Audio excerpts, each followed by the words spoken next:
She walked into Red Hollow with 12 cents, a broken bag, and nothing left to lose. No family, no farm, no name that meant anything in this territory. Every man on that main street looked straight through her. Just another drifter the frontier had chewed up and spat out. But when Clara Bennett pushed open the door of the most powerful cattle baron in 3 territories and stood before him with dust on her boots and pride in her spine, Colton Hayes did something no one else had done. He looked at her like she was exactly what she appeared to be, someone who had survived something most people wouldn't. That look was either going to save her or pull them both into a war neither of them was prepared for. What happened next, nobody in Red Hollow saw coming. Like this story. Comment. The city you're watching from, I want to see how far this story has traveled. And follow so you don't miss what comes next. The town of Red Hollow had not been built so much as it had been dropped, dumped onto the Montana flatlands by men who needed a place to drink, argue, and occasionally conduct the kind of business that didn't hold up well to scrutiny. It sat at the junction of 2 cattle trails, which gave it commercial importance without giving it dignity. The storefronts were mostly false-fronted wood, painted optimistically, and weathered into honesty within a season or 2. The single hotel charged prices that assumed you were desperate. The livery stable smelled exactly as you'd expect. The saloon, which technically had a name painted above its door, the Brass Lantern, was referred to by everyone in the county simply as the place. Clara Bennett arrived on a Tuesday, which felt appropriately meaningless. She came in on foot, having walked the last 4 miles from the stage road after the driver had left her behind at a crossroads. Not deliberately cruel, she supposed, just indifferent in the way that men with schedules and no stakes were often indifferent. Her bag had split at the handle somewhere around the 2nd mile, so she carried it under her arm like something she refused to put down.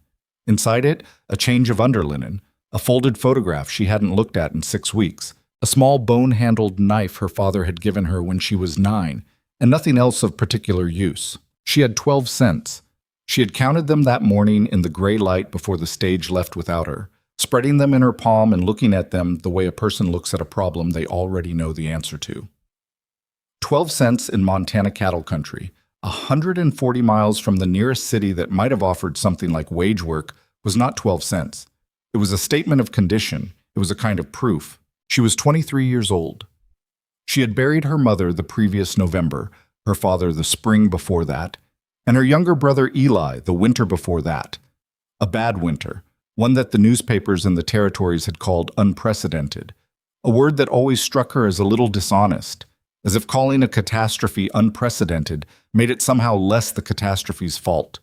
She'd held on to the farm outside Billings through all of it, hauling water when the pipes froze, repairing the fence herself, keeping 2 cows fed when there was barely enough to keep herself fed. She'd held on until the bank had explained, politely and without apparent regret, that holding on was no longer a legal option. So she'd walked out of a courtroom in Billings on a Friday morning with her bag and her 12 cents, and the absolute certainty that she was not going to cry about it where anyone could see. She had heard about Red Hollow from a woman at the stage stop, a broad-faced woman with a good coat and no patience for small talk, who had mentioned, while they waited for horses to be changed, that the Hayes Ranch was the largest operation in Garfield County, and that Colton Hayes ran it with a skeleton crew because he couldn't keep help. Too particular, the woman had said, without elaboration, and then her stage had arrived and she was gone. Too particular. Clara had turned that over in her mind during the long ride and the longer walk. It could mean a great many things. It could mean the man was a tyrant. It could mean he had standards. In her experience, those 2 things were more often related than people liked to admit. She found the ranch office on the edge of town rather than at the ranch itself. A practical arrangement, she gathered, since Colton Hayes apparently kept an office in Red Hollow for the conducting of cattle business and spent his days moving between town and property as needed. The building was a solid one, set back from the main street with a sign above the door that read, Hayes Cattle Company, in letters that had been repainted recently. The windows were clean.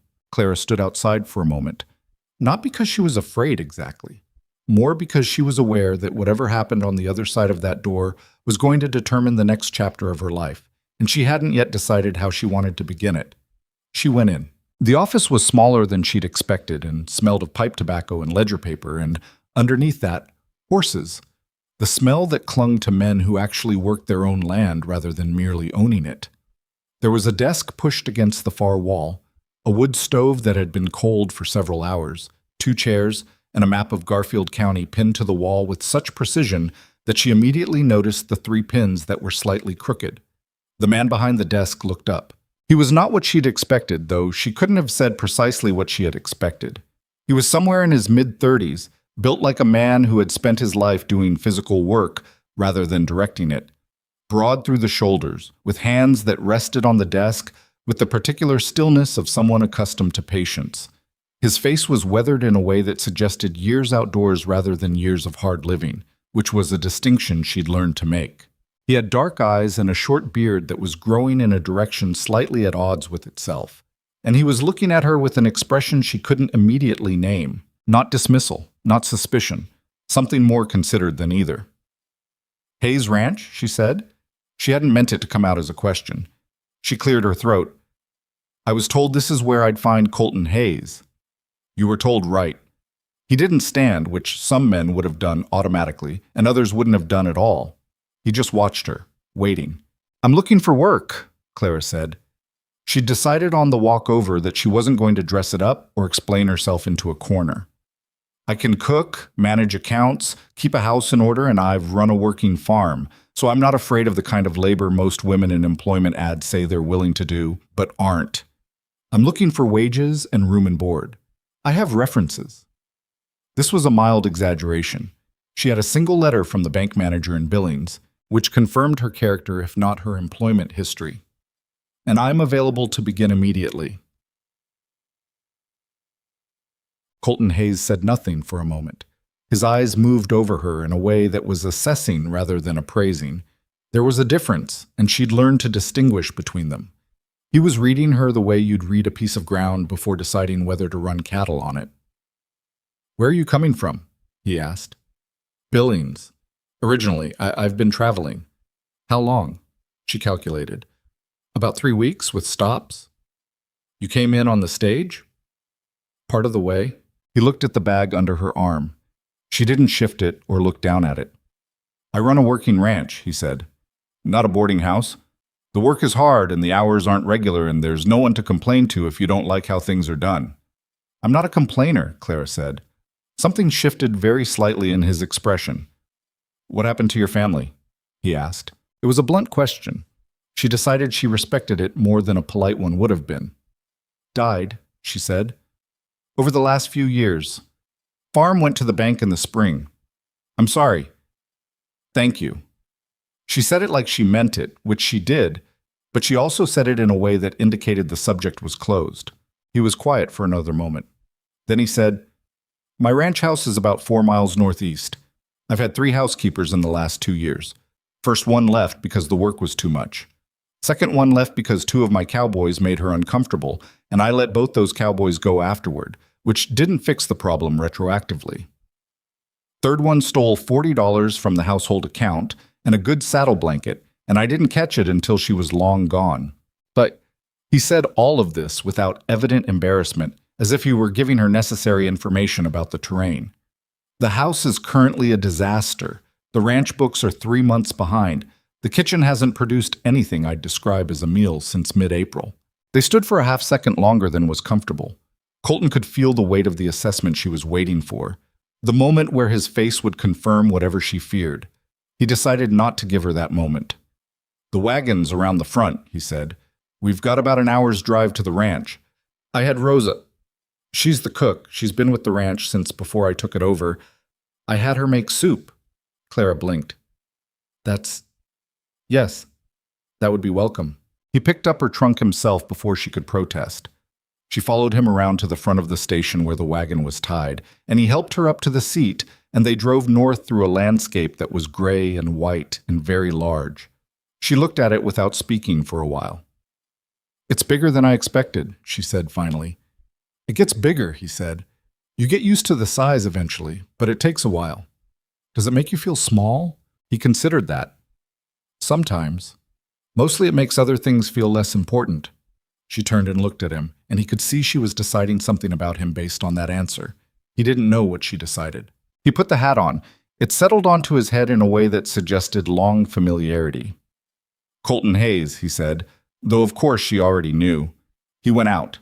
She sat down in one of the two chairs and looked at the crooked pins in the map and let herself breathe. Geshem. Too large, he said. I don't use half of it. What do you use? Kitchen, my bedroom, the office. The rest is just space. She looked at it. Space can be fixed, she said, and there was something in the way she said it that he couldn't quite read. What? Rosa Alvarez had been cooking for the Hayes Ranch for 19 years, and she was a woman who formed opinions about people quickly and held them stubbornly. She had watched 3 of Colton's hired hands come and go, had outlasted 2 particularly difficult winters, and had opinions about nearly everything that she shared without being asked. She met Clara at the kitchen door with a look that was frankly evaluative and made no pretense otherwise. Clara met the look without flinching. But the accumulated disorganization of months without consistent management had laid itself over everything like a fine dust. Dishes stacked wrong, linen stored damp. The kitchen larder in a state that suggested no one had thought about it in a systematic way since sometime in the late winter. She spent the first afternoon doing nothing but looking. She walked through every room, opened every cupboard, counted every pot, and took inventory of every supply. She said almost nothing. The 2 ranch hands who happened to be near the house when she arrived, a lean, sun-darkened man named Pete Doyle, who seemed suspicious of her on principle, and a younger one, barely 20, named Gus Alderman, who couldn't decide whether to be friendly or standoffish and kept oscillating between the two, watched her with the particular wariness of men who had learned not to get attached to housekeepers. "You need something, ma'am," Gus said at one point when she was examining the state of the back porch with an expression he apparently found alarming. "Not yet," Clara said. She ate supper that first night alone in the kitchen. She'd found salt pork and cornmeal and made something edible out of both, which was more than the situation had seemed to promise, and went to bed in the small room off the kitchen that had been designated as the housekeeper's quarters. The mattress had seen better years. She slept anyway, deeply and without dreaming, which was not always something she could count on. The next morning she started. She had a system, developed over years of running the Bennett farm when her parents were too ill to manage it themselves. The system was not complicated. You identified the worst problem first, and you addressed it entirely before moving to the next one.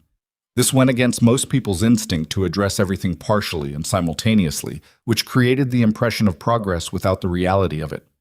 Clara had long since learned to distrust impressions. The kitchen was the worst problem because it was the one that affected daily life most immediately. She spent the first 2 days on the kitchen alone, scrubbing surfaces that had not been scrubbed in months, reorganizing the larder by category and frequency of use, identifying what was spoiled and discarding it without sentiment, and taking stock of what needed to be ordered. She drew up a list and left it on Colton's desk in the office off the main room, which he'd converted from what might once have been a study. She didn't knock or explain. She left the list. He came back from the range that evening, read the list, and the next afternoon supplies arrived from town. No discussion. She noticed this and filed it away as information about how he operated. The cooking was the thing that changed the temperature of the place fastest. She wasn't an exceptional cook in the sense of producing elaborate or fancy food. She had no patience for elaborate, and the ranch larder wasn't set up for fancy. But she was a consistent one, which out on the frontier was rarer and more valuable than any amount of talent. She understood that men who worked hard physical labor from before sunrise until after dark didn't need cuisine. They needed enough food, hot, reliably, at the times they expected it. They needed the biscuits to actually rise and the beans to not taste like saddle leather, and the coffee to be something that woke you up rather than simply filling the cup. Within a week, the ranch hands who ate at the house, there were 5 of them in total, including Pete and Gus, had stopped treating mealtimes as a kind of endurance exercise. She overheard Pete Doyle say something to Gus one evening through the kitchen window that she pretended not to hear. "She can stay." It was not a compliment that required acknowledgement. She stirred the pot. She turned her attention to the books on the 10th day. Colton had the accounts in the small office off the main room, ledgers going back several years, which she found encouraging since it implied consistent record-keeping in the earlier period. The recent 3 months were, as he'd said, a disaster. Not through fraud, as far as she could tell, but through the particular chaos of a man who knew his own operation intimately but did not enjoy sitting still long enough to translate that knowledge into paper. He'd been keeping rough notes, on scraps, on the backs of correspondence, on the margins of other documents. And the information was all there, technically. It simply wasn't organized into a form that told you what you needed to know. She sat down with it one morning and spent the day making sense of it. She was still at the desk when Colton came in that evening, later than usual, and stopped in the doorway of the office. "You don't have to do that tonight," he said. "I'm almost through the purchases for March," Clara said, without looking up. "If I stop now, I'll lose the thread." He stood there for a moment. She was aware of him watching her, but didn't find it uncomfortable. He watched everything that way, with that same even attention, like a man who was always adding to his inventory of what was real. "You eat?" he said. "Not yet. There's cornbread left, and beans." She looked up then. He was in the doorway with his hat off, and he looked tired in the genuine way, the kind of tired that lived behind the eyes rather than in the posture. "I'll eat when I'm finished," she said. He nodded and went to wash up. He was back in the main room an hour later when she emerged from the office, and she found that he'd left a plate covered with a cloth on the table nearest the kitchen, which she hadn't asked him to do. She ate it without comment. He read from a newspaper that was 2 weeks old, which was the only kind available this far out. Neither of them spoke, and it wasn't uncomfortable. This became, without either of them deciding it, a pattern. There. By the end of the first month, she had the books current, the house in order, and a routine established that the ranch ran on with something approaching reliability.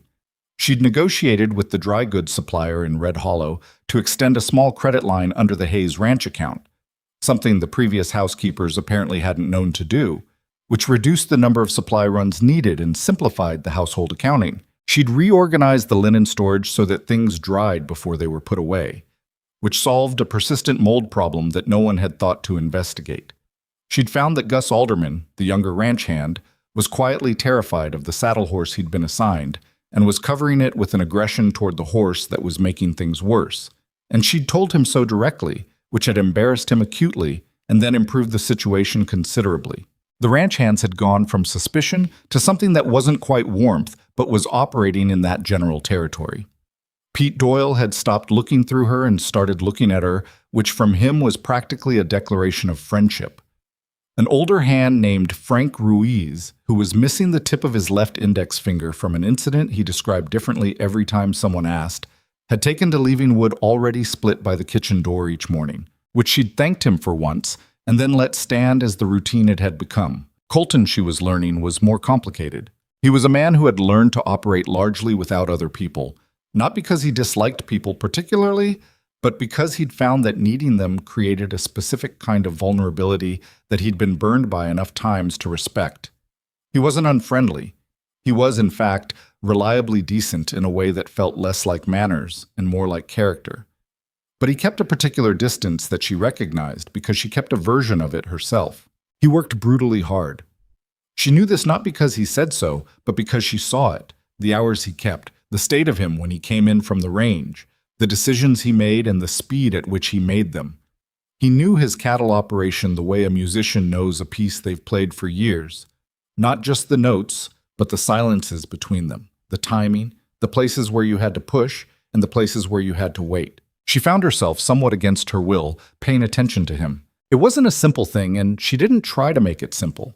She was employed by this man and living in his house and dependent on the wages he paid her, and all of that created a particular context that she was clear-eyed about. She wasn't a girl who confused gratitude with feeling or proximity with connection. She'd seen enough of her mother's life and her father's life to understand that there was a difference between what you felt and what you decided to do about it, and that the second was the thing that actually mattered, but she found herself paying attention. It was Pete Doyle who told her about the land speculators, about 6 weeks into her time at the ranch. She was in the yard checking the state of the kitchen garden, which had been planted by someone, she'd never determined who, and then largely neglected, when Pete came around the side of the barn and stopped when he saw her. "Miss Bennett," he said, which was what they'd landed on after a brief early period of uncertainty about what to call her. Pete.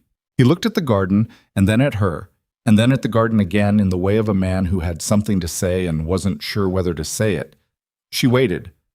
She'd found that Pete Doyle, once you gave him time, usually got to the point. "You know, there were men in town last week," he said, "asking about the Hayes Ranch." "What kind of men?" "The kind that wear good suits and carry briefcases and don't know how to sit a horse." She straightened up from where she'd been crouching by the tomato stakes. "Buyers?" That's what they were calling themselves, representing a land company out of Denver. They were talking to people in town asking who owned what out here, what the water situation was, whether Hayes had any outstanding debts. Clara thought about the book she'd spent 3 days putting in order. "He doesn't," she said, "have debts. Not significant ones." "I know that and you know that," Pete said. "They don't." He rubbed the back of his neck. "I just thought you should know they were asking, in case it comes to something. Does Hayes know?" "I told him this morning. He didn't seem surprised. I got the impression this isn't the first time someone's come sniffing around." She looked back at the garden. The tomatoes were getting leggy from lack of support. "Thank you, Pete," she said. He nodded, gave the garden one more uncertain look, and went back toward the barn. She stood there in the afternoon sun, thinking about men in good suits who asked about water rights and outstanding debts. In her experience, men who arrived with briefcases and led with questions had already decided what they wanted. The questions were just the advance party. That evening, after supper, while Colton was going through mail at the office desk, she stood in the doorway and said, "Pete told me about the men from Denver." He looked up. "He tell you this morning too?" "Just now. He told me you already knew." "I knew." He set down the letter he'd been reading. "This isn't new. There's a company called Meridian Land Associates that's been buying up ranches in this part of the territory for the last 2 years. Mostly small operations, some of them willing sellers, some of them pressured into it." "What kind of pressure?" He looked at her steadily. "The kind you can't always prove." She leaned against the doorframe. "And they want the Hayes Ranch. They want all the water access on the northern range. My property includes most of the creek frontage in this part of the valley. Without it, the land to the east is near worthless for cattle." He said it plainly, the way he said most things. "They've been trying to buy me out for 8 months. The offer keeps going up." "And?" "And I'm not selling." Clara looked at him. "You said that like it was simple. For me it is." He picked the letter back up. "My father built this ranch. I've run it for 15 years. It's not a commodity." She thought about this. "Men like that don't take no for an answer easily," she said. "No," Colton agreed, reading. "They don't." The first real trouble arrived on a Wednesday, 3 days later, in the form of a man named Whitmore, who rode up to the ranch house in the middle of the morning when Colton was out on the range. He was exactly as Pete had described, a well-dressed man who did not know what to do with horses. He arrived in a rented buggy from town, which at least solved the horse problem for him, and he was accompanied by another man who stayed in the buggy and did not introduce himself and whose function appeared to be witnessing. Clara was on the porch when he arrived. She didn't go down to meet him. "Good morning," Whitmore said, climbing out of the buggy with the careful movements of a man who was aware of his good trousers. He was perhaps 50, with a carefully trimmed mustache and the particular confidence of someone accustomed to controlling rooms. "I'm looking for Colton Hayes." "He's not here," Clara said. "And you are?" He said it pleasantly enough, but there was something under the pleasantness that was appraising in the wrong way, the way that calculated rather than simply observed. "The person telling you he's not here," Clara said. "Can I give him a message?" Whitmore smiled. It was a practice smile, the kind that had been calibrated over years of negotiations to suggest goodwill without committing to it. "I represent Meridian Land Associates. We have a standing offer on this property that I'd like to discuss with Mr. Hayes directly." "He knows about the offer," Clara said. "Yes, well, the offer has been updated, substantially." He reached into his jacket and produced a folded document. "Perhaps you could ensure he receives this." She came down off the porch and took the document. She didn't open it. "I'll give it to him," she said. Whitmore looked at her with a measured curiosity. "You're the housekeeper?" "I manage the household," Clara said, which was not exactly an answer but was accurate. "New, aren't you? I was told there'd been some changes in staff." He said it lightly, but she heard what was underneath it. Someone had been talking to him about the ranch, about the revolving door of housekeepers, about the disorganization. about the vulnerabilities. Is there anything else? She asked. He looked at her for a moment. Then the practiced smile came back. Please tell Mr. Hayes we're very eager to meet at his convenience. Meridian is prepared to be quite generous. I'll tell him, Clara said. He climbed back into the buggy. She stood and watched until it was gone from sight. Then she went inside and sat at the kitchen table with the folded document in her hands and made herself think about it carefully before she opened it. The number inside was large enough to make her sit very still for a moment. It was the kind of number that reframed the conversation, not because it was enough to buy Colton's loyalty or his peace of mind, but because it was enough to make other people wonder why he was refusing. It was the kind of number that invited gossip, speculation, and the particular cruelty of people who decided that a man who turned down that much money must be either foolish or hiding something. She put it on Colton's desk and went back to the kitchen and started on supper and thought about men who arrived with briefcases and what they usually did when the first approach didn't work. Colton came in that evening and read the document at his desk. She could hear the silence from the kitchen, which was a particular kind of silence. He came out eventually and leaned against the kitchen doorframe in the way he did when he was working something out. You saw the number, he said. I didn't open it until I'd brought it inside. But you saw it. Yes. He was quiet for a moment. That's what this valley's water rights are worth to them, he said. That number. I know, Clara said. She didn't look up from the stove. It's also what they think it'll cost to make you feel foolish for saying no. He was quiet long enough that she finally looked at him. He was watching her with that even, considered attention. You've dealt with men like this before, he said. It wasn't a question. Different context, she said. Same strategy. She turned back to the stove. The next step after a big number is usually to start undermining whatever you're attached to. Make you feel like the thing you're protecting isn't worth protecting. Colton was quiet. That number is pressure, Clara said. It's dressed up as an offer, but it's pressure. The question is what they plan to apply it to. She heard him exhale slowly. Yeah, he said. I've been thinking the same thing. She served supper. They ate in the usual way, across the table from each other, and she noticed that he looked at her a little differently than he had before. Not in an uncomfortable way, but in the way of a man who has revised his estimate of something and is sitting with the revision. She didn't mention it. She cleared the plates and washed up and went to bed and lay in the dark and thought about the letter with the large number and the man named Whitmore with the practiced smile.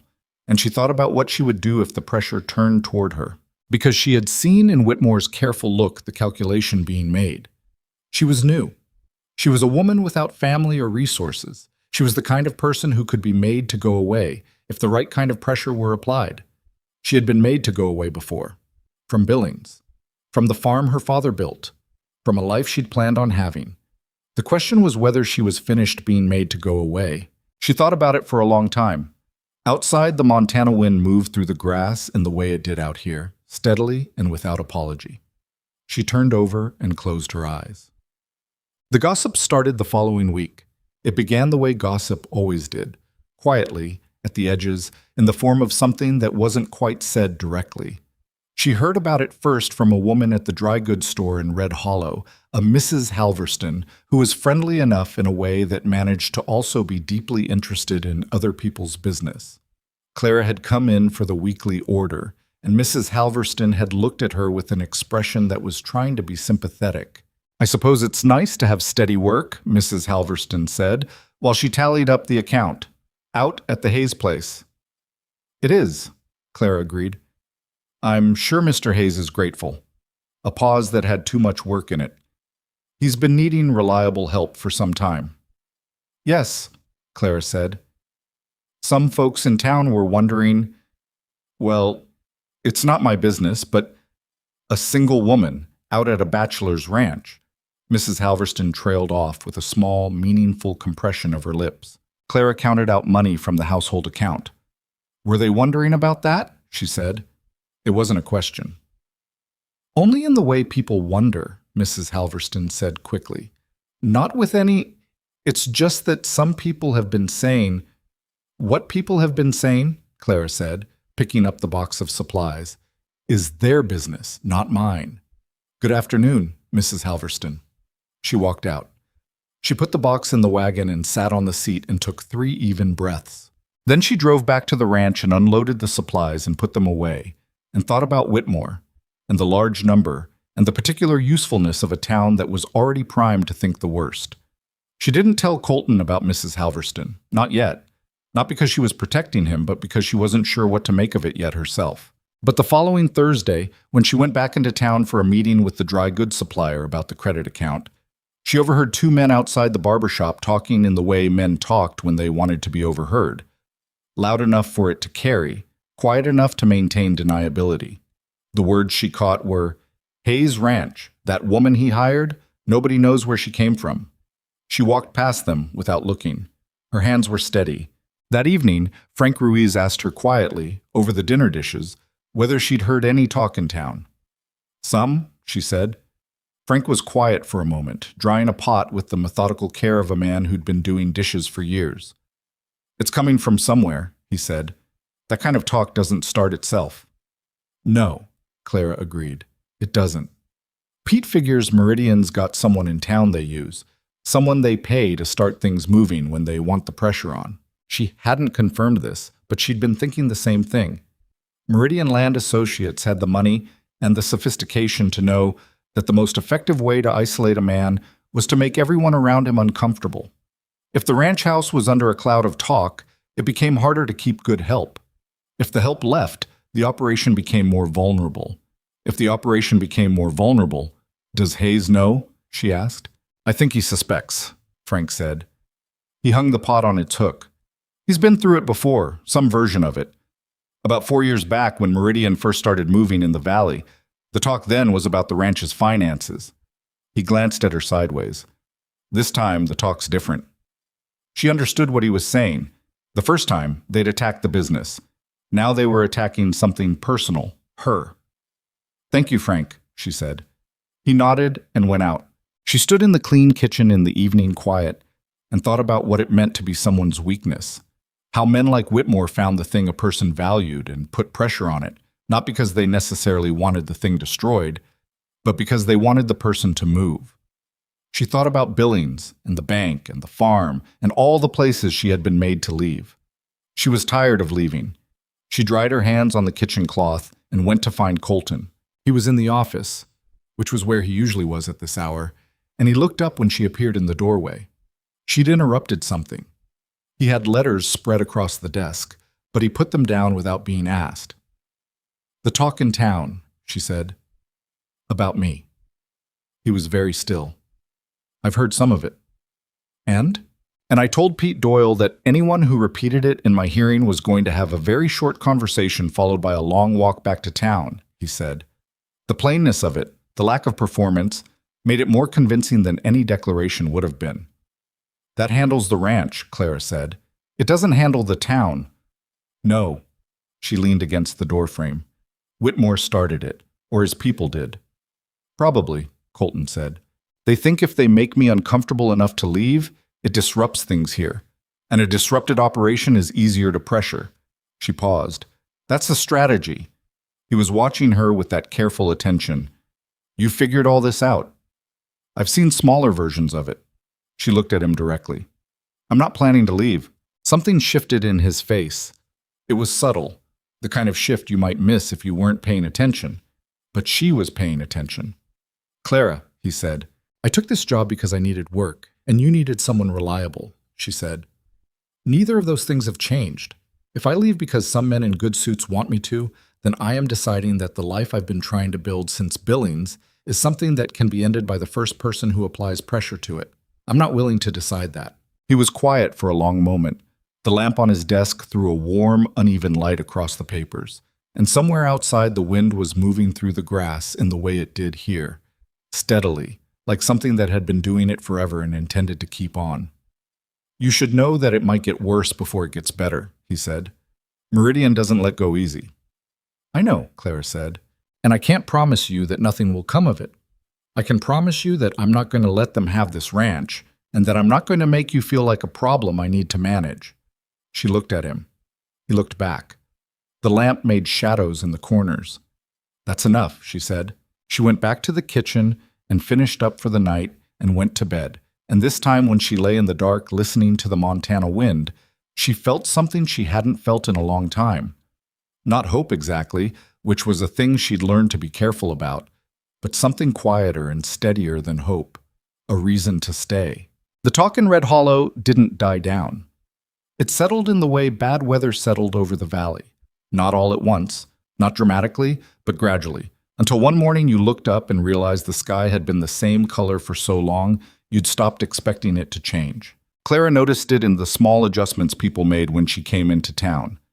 Mrs. Halverston at the dry goods store had not gotten unfriendly, exactly, but she'd gotten careful. The kind of careful that meant she was editing herself in real time, and that what she was editing out was warmth.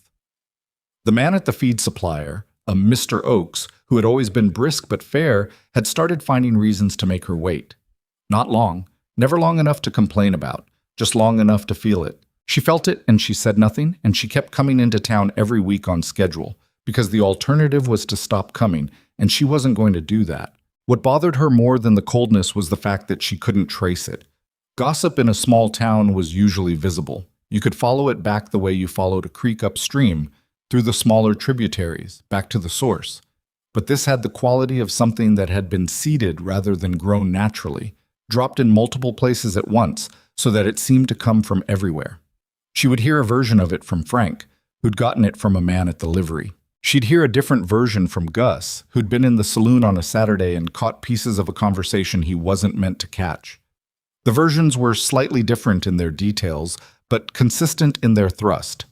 Clara Bennett was a woman of uncertain background, uncertain character, and the nature of her arrangement with Colton Hayes was, at minimum, unusual. It was the word unusual that did the most work. Unusual left room for the imagination. Unusual was polite enough to repeat in mixed company while still carrying exactly the payload it was designed to carry. She'd been in worse situations. She told herself that, and meant it. But she also understood, with the kind of clear-eyed practicality she'd developed over the last 3 years of losing things, that being in a worse situation before didn't make the current one cost nothing. It was costing her. She just wasn't going to show it. Colton knew more than he let on. She'd gathered that about him, that he processed things quietly and came to conclusions at his own pace and then stated them when he was ready. He came home one evening in the 3rd week of October with a look she'd learned to read as someone having arrived at a conclusion he didn't particularly like. "I had a conversation in town today," he said, hanging his hat on the peg. "With Whitmore? With Judge Alderton." He sat down at the kitchen table without being invited, which he'd never done before. He had always maintained the habit of keeping to his own side of the house's invisible boundary, the office and the main room his space, the kitchen hers. She noticed the shift without commenting on it. "Alderton's been on the county bench for 12 years. He's also been receiving a consulting fee from Meridian Land Associates for the last 8 months. Clara set down the wooden spoon she'd been holding. "That's not legal." "No," Colton said. "It's not. I have no way to prove it yet, but I have a source who's seen the bank records." He looked at her. "Alderton's the one who would rule on any legal challenge to a land transaction in this county. If Meridian can get this ranch through any means that ends up in a courtroom, they have the judge." She thought about this. So the legal route is compromised. Potentially. Which means if they find a way to manufacture a claim against this property, a debt dispute, a boundary question, anything, and get it in front of Alderton, the outcome is predetermined. He was quiet for a moment. "I'm telling you because you deserve to know the full shape of it." It was an odd thing to say. She looked at him and he was looking at the table, not at her, which she'd noticed was what he did when he was saying something that mattered more than he wanted to acknowledge. "Thank you," she said. She picked up the spoon. "Is there anyone above Alderton you could appeal to?" "Territorial court. But that's expensive and slow and requires evidence I don't currently have." He exhaled. "I've written to a lawyer in Miles City. He has experience with Meridian. Apparently this isn't the first county they've done this in." "Good." She stirred the pot.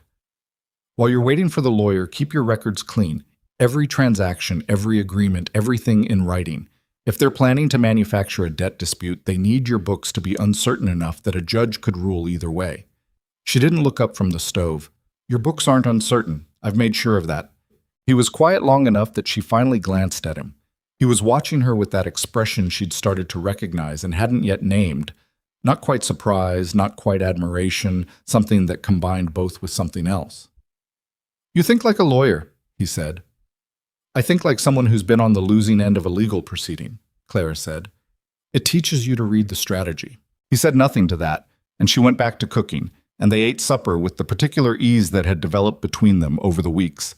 Not comfortable exactly, since comfort implied a settling, and neither of them was settled, but functional, honest, without the performance of sociability that exhausted her. After he'd gone to his office, she sat at the kitchen table for a while with a cup of coffee that had gone lukewarm and thought about Alderton and Meridian and compromised judges and whether the lawyer in Miles City would amount to anything.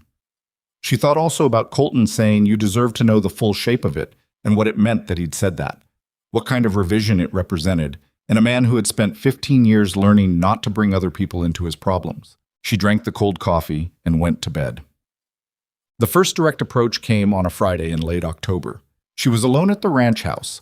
Colton was at a cattle sale in the next county, 3 days' ride, and the ranch hands were out on the range from before first light. She'd known she'd be alone and had not thought much about it because the ranch had its rhythms now and she was part of them, and there was always enough work to fill the hours without needing company. She was splitting kindling in the yard. The wood Frank usually left at the kitchen door had run low, and she'd decided to address it rather than wait. When the buggy came up the track, 2 men this time, Whitmore and the man who'd stayed in the buggy before, who she now saw clearly, younger than Whitmore, with a broad, expressionless face and hands that were not the hands of a man who worked with papers. She kept splitting wood. Whitmore climbed down. "Miss Bennett," he said, with the particular emphasis that meant he'd done his research and knew her name now, which was meant to feel like power. "Mr. Whitmore?" she said. She set another piece of wood on the block. "Mr. Hayes isn't in, I understand." "He's not." Whitmore looked at the yard, the barn, the house. The look was appraising in a way that made her aware of it without letting it slow her hands. "We were hoping to have a conversation," he said. "With you, actually." She split the piece, said another. "About what?" "About your situation." He moved a few steps closer, keeping his distance but narrowing it in a way that was probably calculated. "We understand you've had a difficult few years. The loss of your family, the farm, having to take work where you could find it." She kept her eyes on the wood. "That's public record," she said. "Anyone who went to the Billings courthouse could find it. We just want you to know that Meridian Land Associates takes care of people who help them accomplish their goals." He paused. The calculated pause of a man who'd given this speech before. "We're prepared to offer you $200. She stopped. Not from shock. She'd been expecting something like this, some version of it, since she'd identified the strategy. She stopped because she wanted to look at him when she answered. $200, she said, "for your assistance in encouraging Mr. Hayes to seriously consider our offer. Nothing inappropriate, simply your perspective as someone close to him, that accepting would be in his best interest." She looked at him for a moment. His practiced smile was in place. The man behind him was watching the yard in a way that suggested he was paid to watch yards. "I see," Clara said. "You've been a stabilizing influence at the ranch," Whitmore said. "We appreciate that, and we want you to know that your future, wherever you choose to go after this situation resolves, would be considerably more secure with $200 than without it."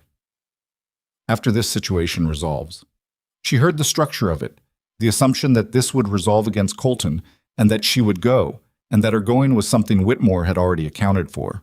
"I'll tell you what I think," Clara said. She set the hatchet down carefully against the chopping block and straightened up. "I think you know that Colton Hayes isn't going to sell this ranch. I think you've known it for a while. I think this," she gestured between herself and Whitmore, "is what you try when the first approach doesn't work. You look for the soft place. The person who needs money, who can be made to feel like loyalty, is a luxury she can't afford." Whitmore's smile had not moved. "Miss Bennett." "I'm not that person," Clara said. She picked up the hatchet again. "You should go." A silence. The man with the expressionless face looked at Whitmore. Whitmore looked at Clara with something that had moved past the practiced smile into something less managed. "It would be a shame," he said, "if the talk in town got worse. A woman in your position—" "My position?" Clara said. is employed and housed and in possession of myself. She split the next piece cleanly. I've had worse positions. The talk in town is already doing what you want it to do, and I'm still here. You'll need a different strategy. She didn't look at him again. She heard him after a moment, the sound of him walking back to the buggy, the creak of the seat as he climbed up, the horse starting forward. She kept splitting wood until the sound was gone. Then she sat down on the chopping block and put her hands on her knees and breathed. Her hands were shaking slightly. Not from fear, or not only from fear. It was something more mixed than that, the body's way of processing what the mind had handled with deliberate steadiness. She let it happen. She didn't try to stop it. After a few minutes, she picked up the wood she'd split and carried it to the kitchen door in 2 loads and stacked it neatly and went inside. She wrote down everything Whitmore had said, as precisely as she could remember it, with the date and the time and the names of both men. She wrote it in the household account book, in the back pages where there was blank space, because it was a bound document and harder to dispute than a loose piece of paper. Then she went back to her work. When Colton returned 3 days later, she told him everything. She showed him the account book. He read what she'd written and was quiet for a long moment. "They offered you money," he said. "Yes." He looked at the entry again. $200 is a lot for someone in your position. She heard the question underneath it. "It's a lot," she said. "I said no." He looked at her. She held his gaze without elaboration, because she didn't think it needed elaboration, and after a moment he nodded once. "This goes to the lawyer in Miles City," he said, tapping the account book. "This is documented evidence of attempted bribery. It strengthens the case against Alderton considerably, because it shows a pattern of conduct." "I know," she said. "That's why I wrote it down." He was quiet for another moment. There was something in his face that she'd started to see more often lately. A kind of consideration, like a man measuring something he wasn't ready to speak about yet. "Clara," he said. "Yes." "I need you to know that if you wanted to take the money and go, if you decided it wasn't worth it, the trouble, all of this, I wouldn't—" He stopped, tried again. "It's not a test. I'm not asking you to prove something." She thought about how to answer that. "I know you're not," she said, "but I'm not leaving, so we don't need to keep talking about it." He exhaled, nodded. "There's supper on the stove," she said. "It's been keeping." He went to wash up and she served the meal and they sat across from each other in the usual way, and it was the usual quiet, except that it wasn't entirely usual because something had shifted again, another revision in both directions, and they both knew it, and neither of them named it. November came in hard, the way Montana Novembers did, with a cold that didn't arrive gradually but descended between one day and the next like a decision. The ranch adjusted. Clara adjusted with it. Heavier quilts pulled from storage, the kitchen stove running longer hours, the morning routine pushed earlier to account for the time it took frozen pipes to cooperate. She'd been at the Hayes Ranch 10 weeks. It felt, in some ways, like longer. The ranch had folded her in the way working places did when the work was real and the people weren't pretending.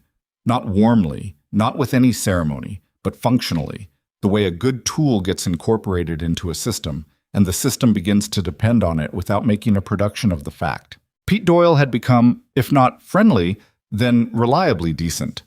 He left her alone when she wanted to be left alone and checked in when he thought something needed checking. Gus Alderman had improved considerably with the horse situation and had started asking her occasionally questions about the household accounts. Tentative questions framed as hypothetical that she recognized as the questions of someone who was embarrassed to not know things he felt he should know. She answered them without making him feel stupid for asking. Frank Ruiz had given her a leather cord one afternoon without context or explanation, just held it out when she passed the barn, a simple braided cord. And when she'd looked at it, and then at him, he'd said only, "For the kindling bundles, easier than the rope." It was such a small thing that she'd almost missed what it was, the ranch incorporating her. Colton was harder to read, and she didn't try to read him past a certain point, but she noticed things. He had started taking supper later in the evenings, closer to the time when she herself ate, not conspicuously, not in a way that required acknowledgement, but consistently. He had started asking her opinion on things that were not strictly her business.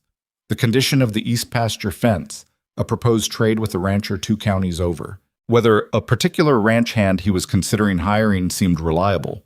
She gave her opinions directly and without decoration, and he listened with the full attention he gave to everything. And sometimes he took her advice and sometimes he didn't, and either way, he didn't make it strange. She caught herself watching him sometimes, not in a way she felt good about exactly, because she was clear-eyed about what watching him meant and what the context was and why it was complicated. But she watched him the way you watched a person who surprised you. Not often, not dramatically, but with a consistency that accumulated into something she didn't have a simple word for. He was not an easy man. He was private in a way that could shade into stubbornness, and when he was wrong about something, he was slow to arrive at being wrong, which frustrated her. He had a habit of solving problems physically, riding out to look at something when a conversation would have served equally well, that she suspected was less about the problem and more about needing to be in motion. He had no talent for small talk, which she respected, but it meant that the moments when he did say something personal arrived without warning and with more weight than either of them was prepared for. She was putting up the last of the fall preserves on a Thursday afternoon when he came in from the range early, which was unusual. He rarely came in before dark on working days, and sat down at the kitchen table in the way that meant something had happened. She put the lid on the jar she was sealing and waited. "I got a letter from the lawyer in Miles City," he said. "Marcus Webb. He's handled 2 other Meridian cases in the territory. And he says the evidence I have, including what you documented about the bribery attempt, is strong enough to file a complaint with the territorial court against Alderton. It won't be fast." He put the letter on the table. "But it creates a record. It means that if Meridian tries to use Alderton to rule on anything relating to this ranch, there's already a formal challenge to his impartiality on file." Clara set down the jar and came to the table and looked at the letter. It was dense with legal language, but she could read the structure of it. Cautious, competent, not making promises it couldn't keep. "He thinks you have a case," she said. "He thinks the case is worth making," Colton said, which was a more careful thing. "It's different." He looked at her. "He also said the bribery documentation is the most useful thing I could have sent him. It's specific, dated, witnessed, well, not technically witnessed, but written the same day." "I wrote it down because I thought it might matter," Clara said. "I didn't know for certain." "It mattered?" he said. She sat down across from him, which she didn't usually do in the kitchen during the day. They both looked at the letter on the table between them. "What happens now?" she said. "Webb files the complaint. That starts a process that Meridian will try to slow down, because the slower it goes, the more expensive it gets for me, and the more time they have to find another angle." He leaned back in his chair. "They're going to keep the pressure up, probably increase it. When legal manipulation gets harder, men like Whitmore tend to get less subtle." She thought about Whitmore's expression when she'd told him to go, the thing that had moved past the smile. Less subtle how? Last time they tried to push someone out of the valley, they started with rumors, then legal complications, then they found a man to run cattle across the property boundary and claim it had always been common range. He said it plainly, without drama. The third one required a surveyor and 6 weeks in court. The rancher ran out of money before it was settled and sold. "Do you have a surveyor's record?" "From 15 years ago. Webb wants a current one." "Then get one," she said. He looked at her. "It's expensive." "So is losing the ranch," Clara said. He was quiet for a moment, and she could see him doing the math. Not just the financial math, which she suspected he'd already done, but some other kind of calculation that had less defined variables. "Yeah," he said. "You're right." "I usually am," she said, and it came out drier than she'd intended, and he laughed. Actually laughed. Not the controlled exhale she'd heard before, but a genuine surprise sound. And she felt something warm and entirely inconvenient move through her chest. She stood up and went back to the preserves. "I'll write to the surveyor in Miles City," he said behind her. "Webb can recommend someone he trusts." "Good," Clara said. She sealed the next jar with more focus than it required. The week before Thanksgiving, the weather turned mean enough to keep most people close to home, and the ranch settled into the contracted rhythm of winter work. Shorter days outside, longer hours in the barn, The particular exhaustion of cold weather labor that was less dramatic than summer work, but no less real. Clara used the time to go through the ranch accounts in detail, not just the current period, but the historical records going back to the year Colton had taken over from his father. She told herself she was doing it to understand the full financial picture for Webb's purposes. This was true. It was also true that she was doing it because it gave her something to organize, and organizing things was how she managed herself when things felt unmanageable. What she found in the records was a story. The Hayes Ranch had not always been the solid operation it was now. In the first 3 years after Colton took it over, he'd have been in his early 20s, she calculated. There had been 2 bad seasons and a cattle sickness that had reduced the herd by nearly a third. The books from that period were maintained in a different handwriting, probably his father's manager. But the notes in the margins were Colton's, corrections, second guesses, and occasionally a stark notation of what had gone wrong and why.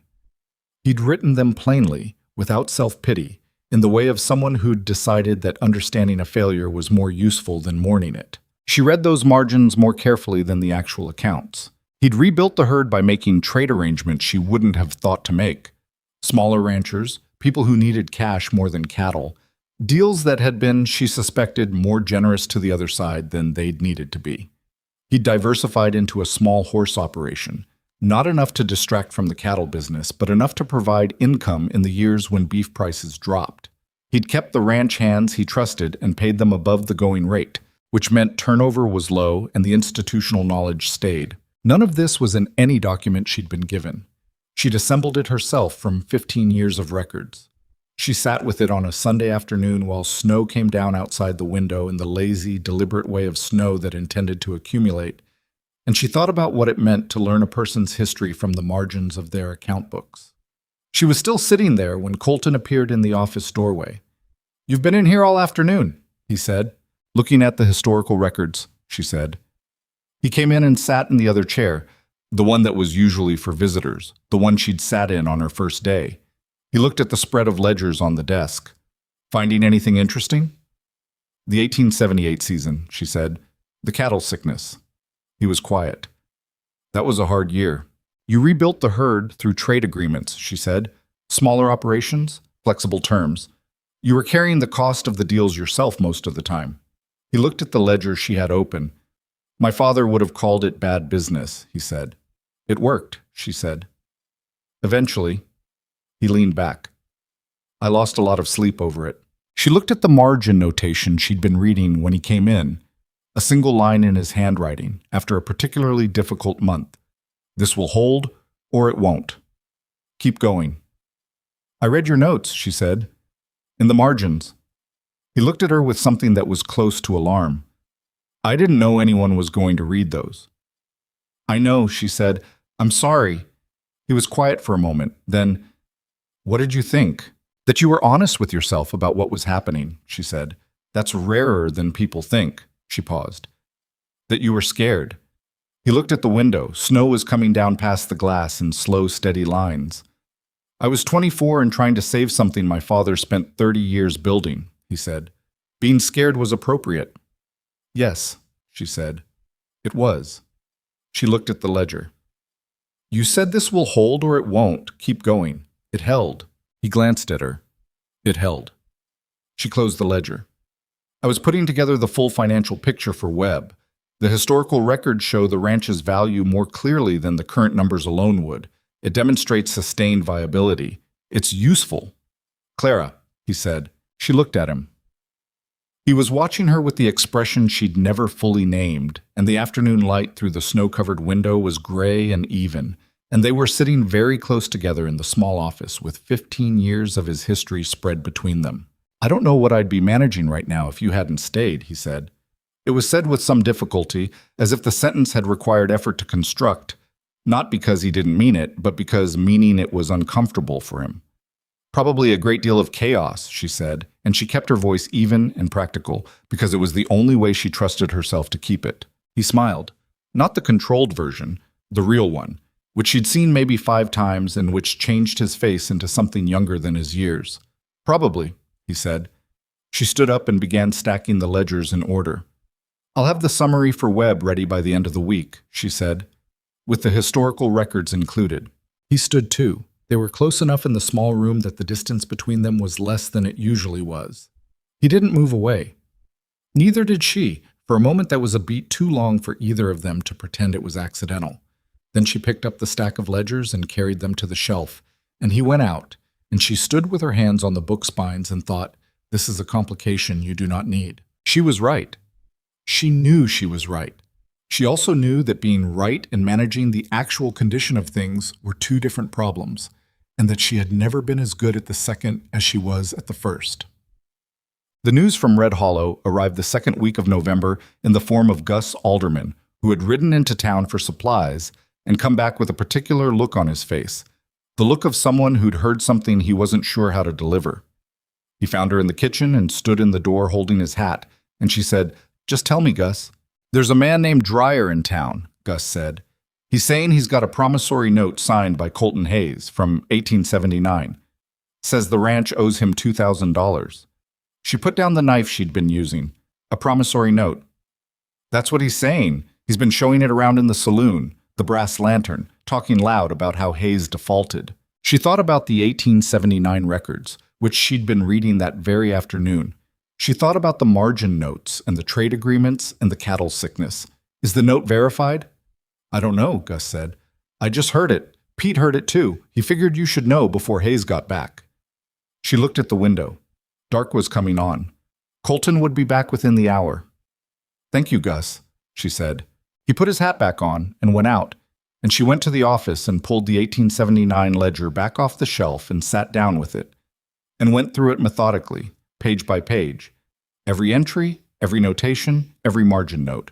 There was no record of a $2,000 promissory note. There was no record of a man named Dreyer in any capacity. Not as a creditor, not as a trade partner, not in any of the correspondence files she'd organized. She went back to 1878, then forward to 1880, checking every reference carefully. Nothing. She sat back and looked at the ledger and thought about the manufactured debt strategy Colton had described, the mechanism by which Meridian had finally broken the other rancher. A false document, aging it convincingly, finding a judge already in their pocket to validate it. She was still sitting there when Colton came in. She told him about Dreyer immediately, before he'd taken his coat off. He listened with the stillness he used when things were serious, and when she finished, he said, "There's no such note." "I know," she said. "I went through 1878 through 1880. There's no record of a Dreyer in any capacity." "Because he doesn't exist," Colton said. "Or he does, but the note doesn't. Meridian creates these things. They find someone willing to carry a piece of paper into a town and start talking." He went to the window. His jaw was set in a way she'd seen a few times and recognized. They need Alderton to validate the note in court. If Webb's complaint is already on file against Alderton, it complicates that, but it doesn't make it impossible. "Write to Webb tonight," Clara said. "Already planning to." She stood up. "The ranch's records are clean. Every transaction I've organized since I arrived, and everything I've reconstructed from the historical records, it's all in order.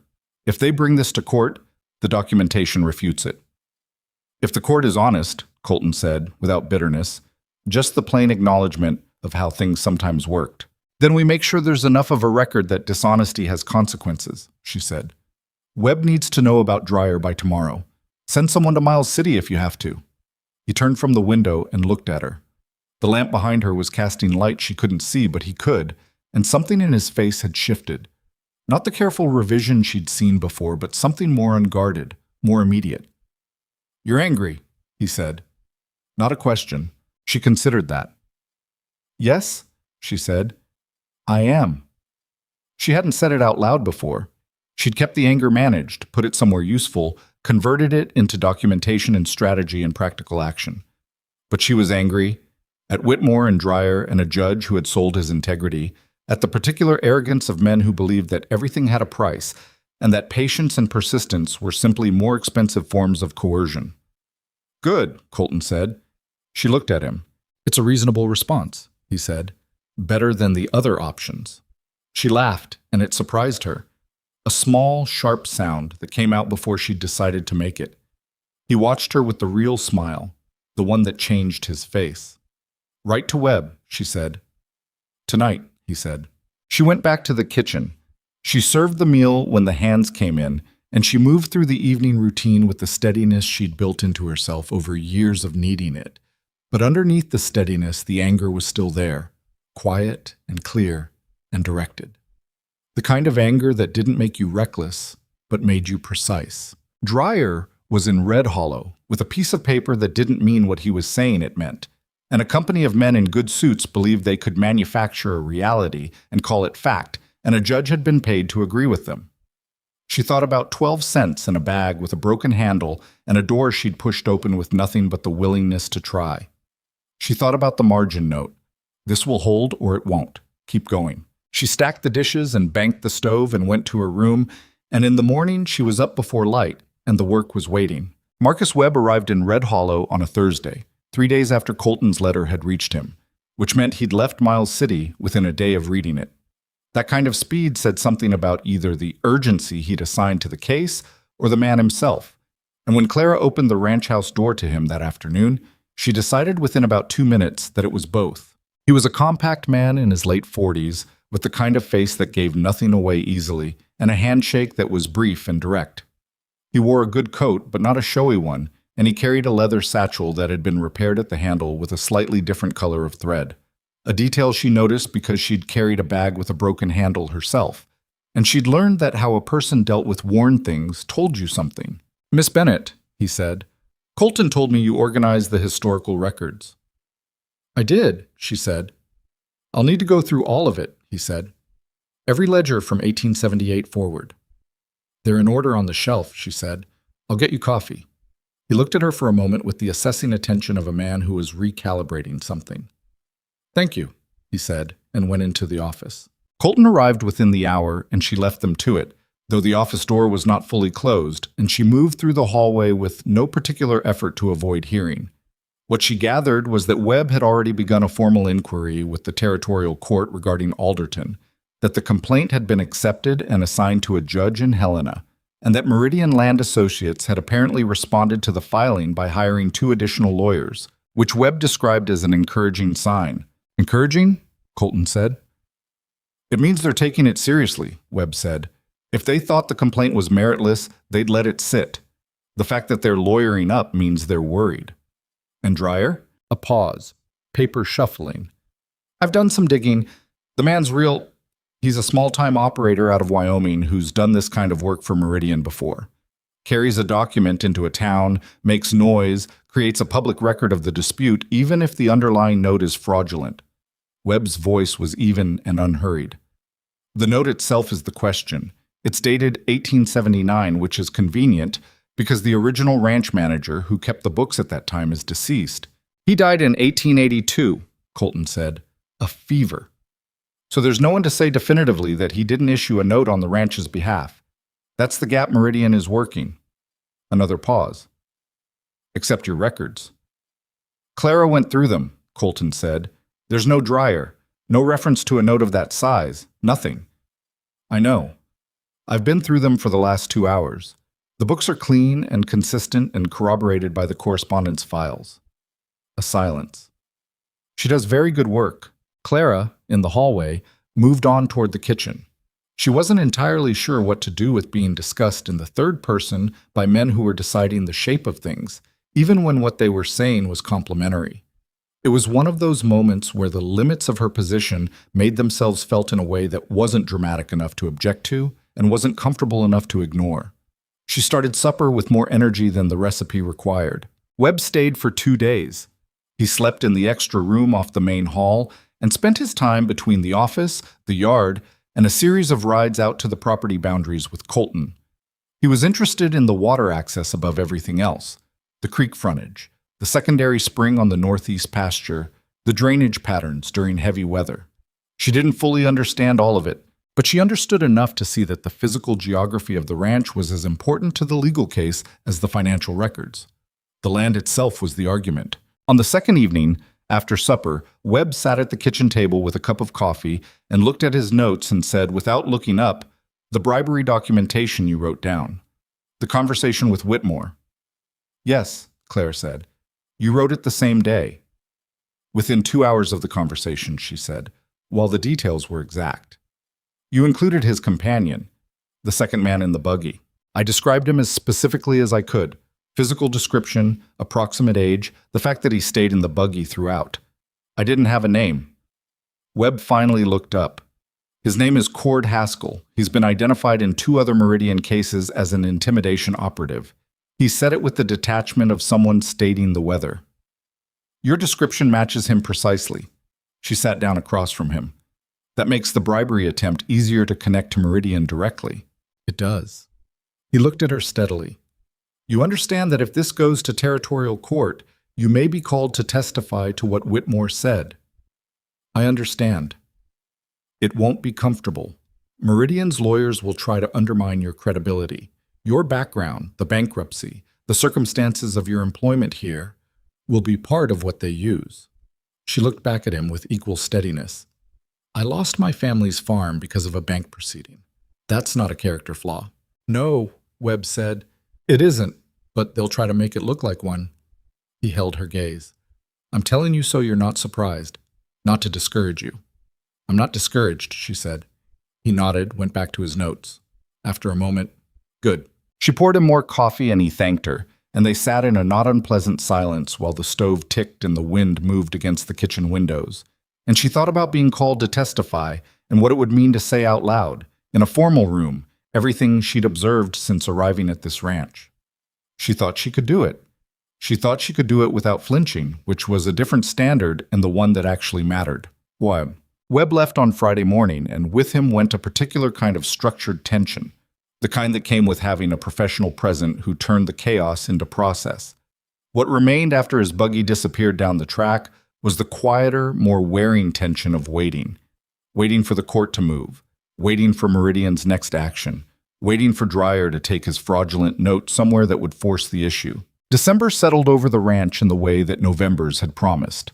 The range work contracted to the cold weather rhythms, checking fence, managing the herd through the hard grazing, keeping the water sources from freezing solid.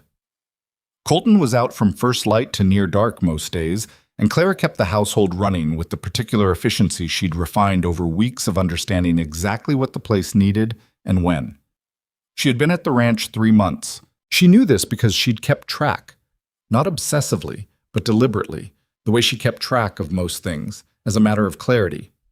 3 months in the initial 90-day period Colton had mentioned in the office in Red Hollow was technically concluded. He had not mentioned the raise he'd discussed. She had not mentioned it either, because the raise had come to feel almost beside the point. Not financially. Financially, she needed it, but in the sense that the conversation that would produce it had become entangled with everything else, and she didn't know how to have it cleanly. She decided to have it uncleanly. It's been 3 months, she said one evening, when he was reading in the main room and she was passing through. She stopped. He looked up. You said $9 if the books were current and the house was running after 90 days. He looked at her for a moment, and something in his expression shifted into what might have been embarrassment if he was a man who embarrassed easily, which he wasn't.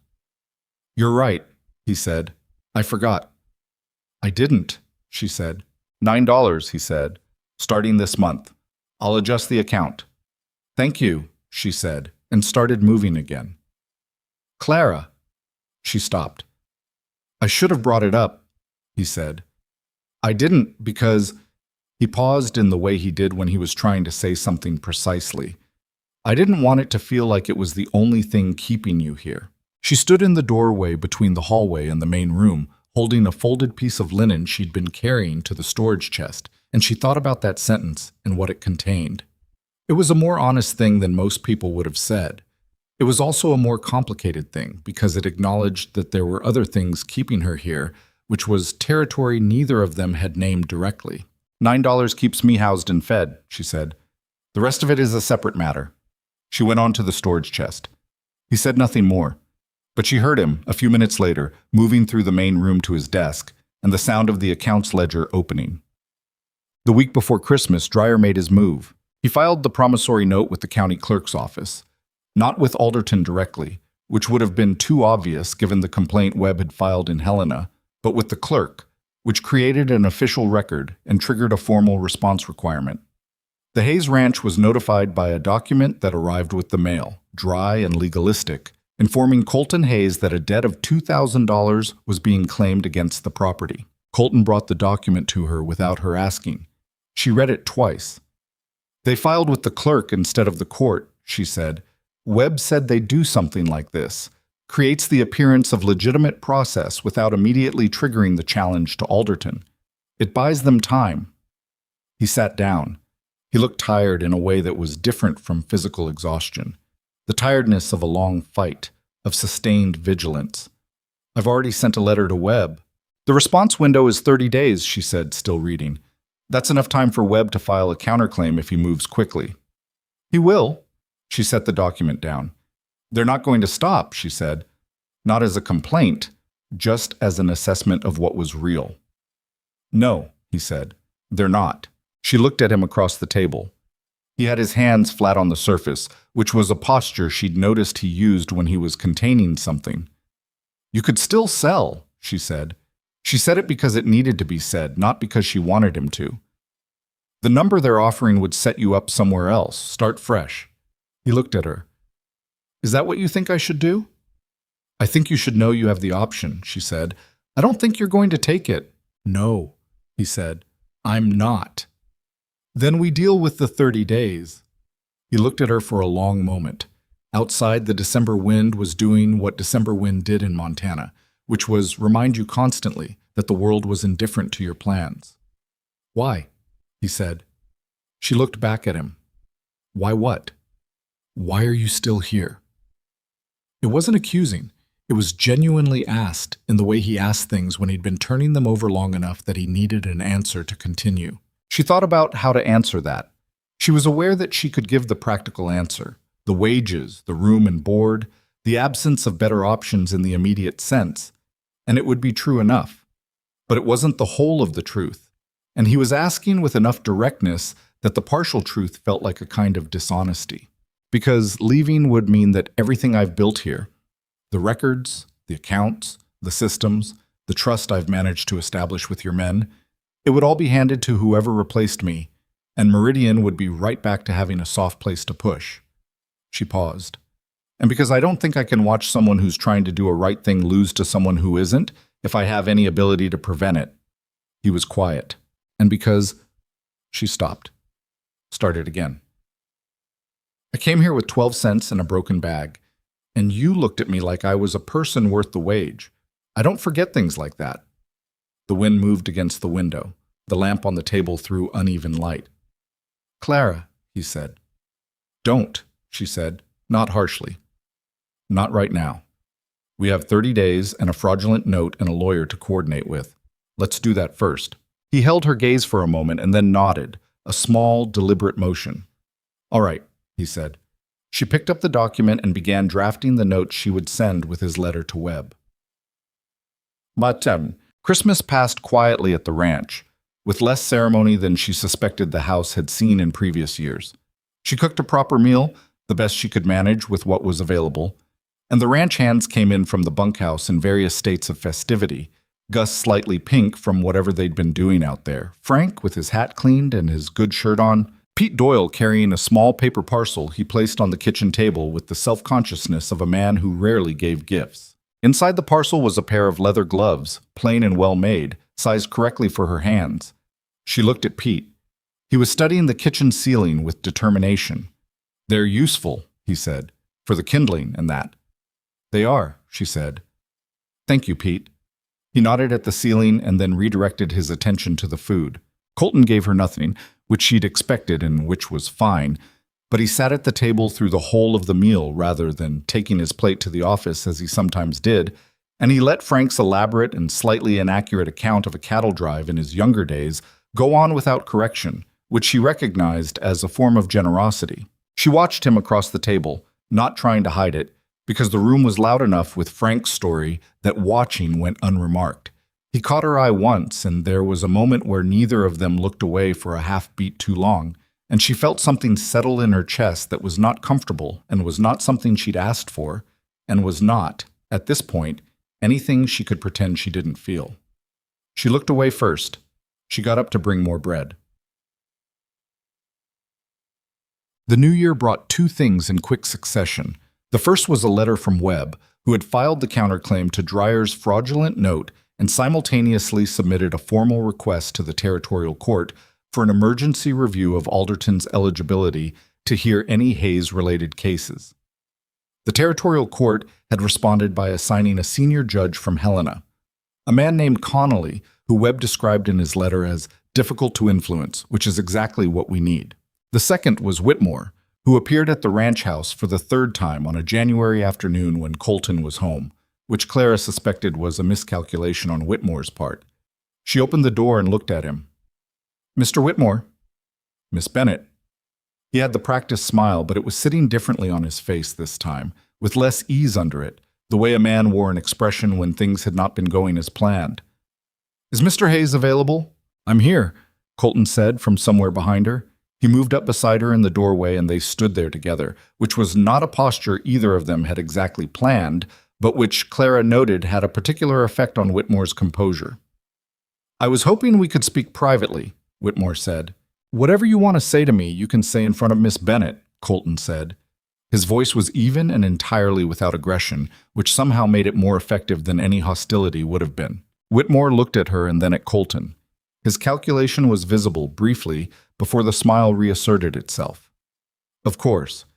I've come as a courtesy, Colton, if I may, to let you know that Meridian is prepared to significantly increase its offer one final time.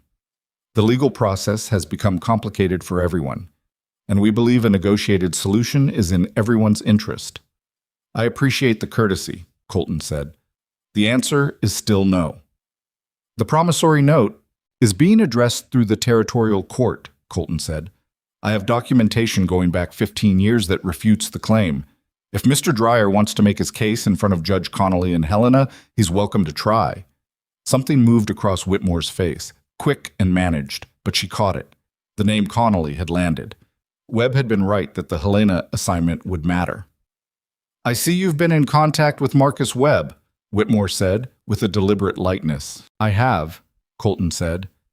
"Is there anything else?" Whitmore looked at them both for a moment. The smile had settled into something more honest, if less pleasant, the expression of a man who was reassessing the terrain and not finding it favorable. "You're making this more difficult than it needs to be," he said, and this time there was less performance to it. "No," Colton said. "I'm making it exactly as difficult as it needs to be. This is my ranch. I built it. I'm keeping it." A silence. The January air was cold enough that their breath was visible, and Whitmore's too, small white clouds coming and going with the patience of a man waiting for an answer that was not going to change. "Good day, Mr. Whitmore," Clara said. He looked at her with something she could only describe as resignation. Not a complete defeat, not yet, but the acknowledgement that a particular approach had run its course.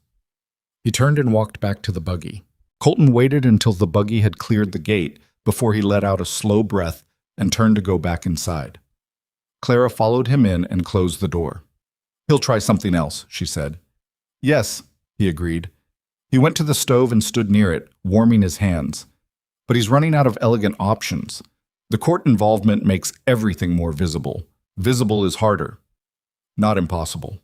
"No," he said. "Not impossible." She went to the kitchen to start the midday meal and thought about visible and harder and not impossible, and she thought about the way they'd stood together in the doorway. Not planned, not performed, just the way it had happened, and what Whitmore had seen when he'd looked at them. She thought about what she had seen herself, reflected in Whitmore's careful reassessment, not a housekeeper and her employer. Something else, or something that was beginning to look like something else, which was its own kind of complication in a situation that already had more than enough of those. The trouble, when it came from a direction she hadn't fully anticipated. She'd been tracking Meridian's patterns, the escalation from offers to gossip to legal maneuvering to direct approach, and she'd been thinking in terms of that sequence, of what the next step in the pattern would be. What she hadn't sufficiently weighted was the possibility that the next pressure point wouldn't be the ranch, or Colton, or the legal proceedings. It would be her. She found out on a Wednesday in late January, when a woman she'd never spoken to before came to the ranch house door. A Mrs. Evelyn Marsh, who introduced herself as the wife of the county recorder and who had the quality of someone who had rehearsed what she was going to say and was now committed to saying it despite some private reservation. "I've come to speak with you frankly," Mrs. Marsh said in the front doorway, with the cold air coming in around her. Woman to woman. Clara opened the door wider. "Come in out of the cold." Mrs. Marsh came in and accepted the chair by the kitchen stove and wrapped both hands around the cup of coffee Clara gave her and looked at it for a moment before looking up. "There is a document," she said. "I don't know who produced it, but my husband saw it and others in town have seen it. It claims—" She stopped, began again. "It claims to be a record from the county in Billings of a proceeding against you, not the bankruptcy.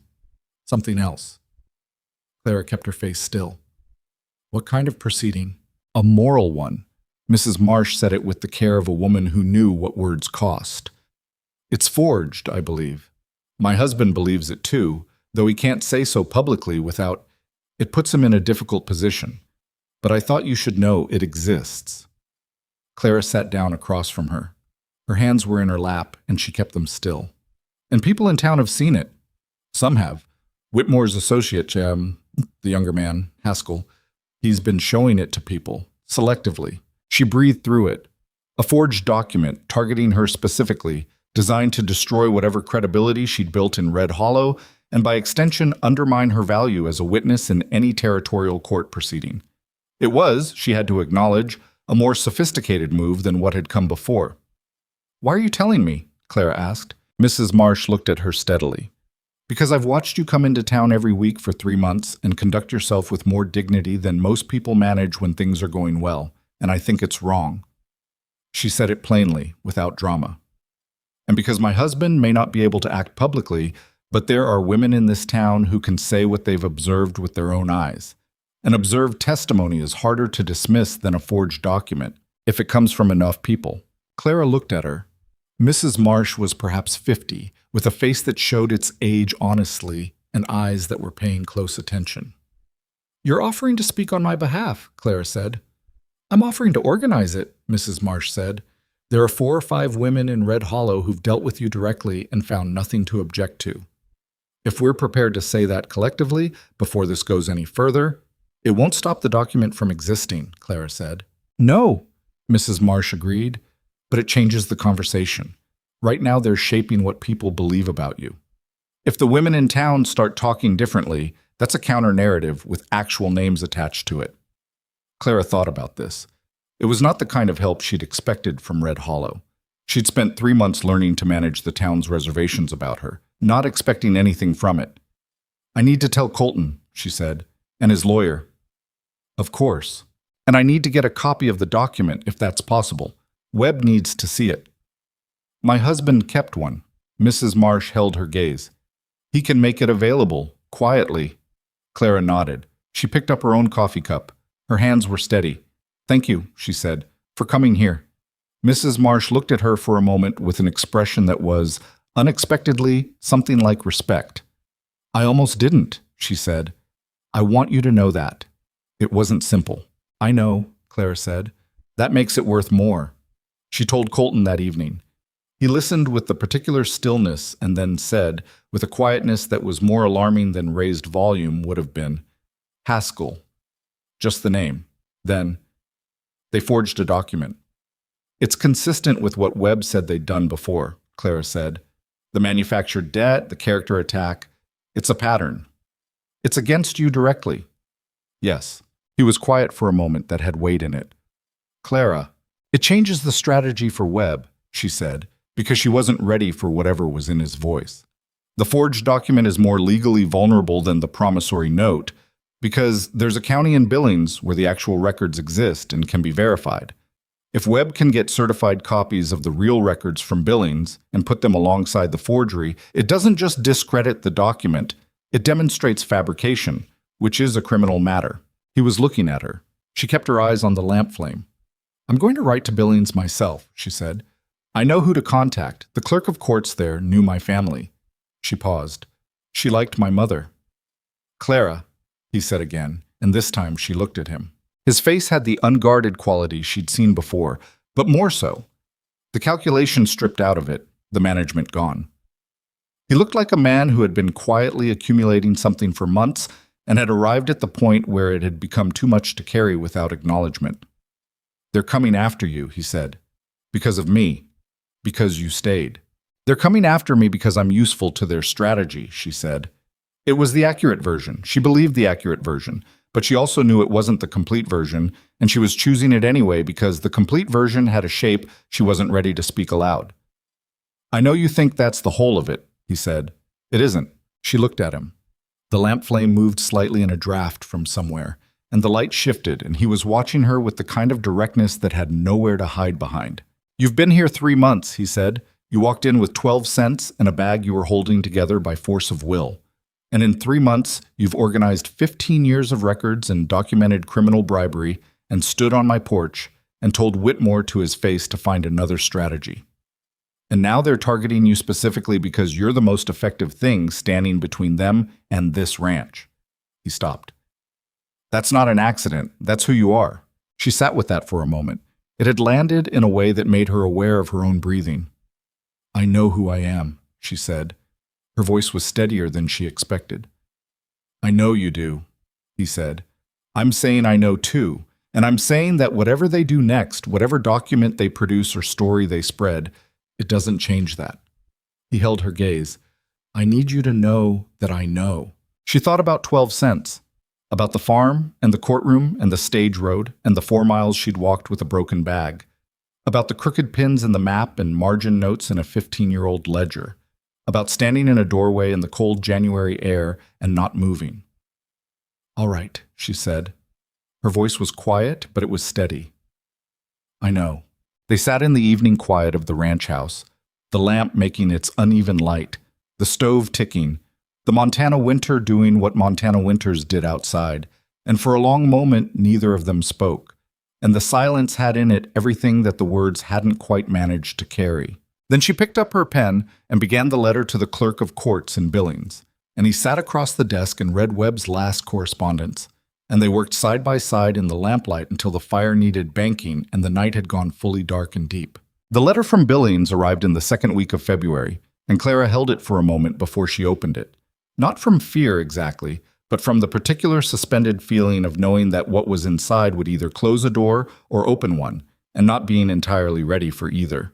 The clerk of courts in Billings was a woman named Mrs. Dorothy Hale, who had known Clara's mother for 20 years through the kind of long-standing small-town familiarity that outlasted most formal connections.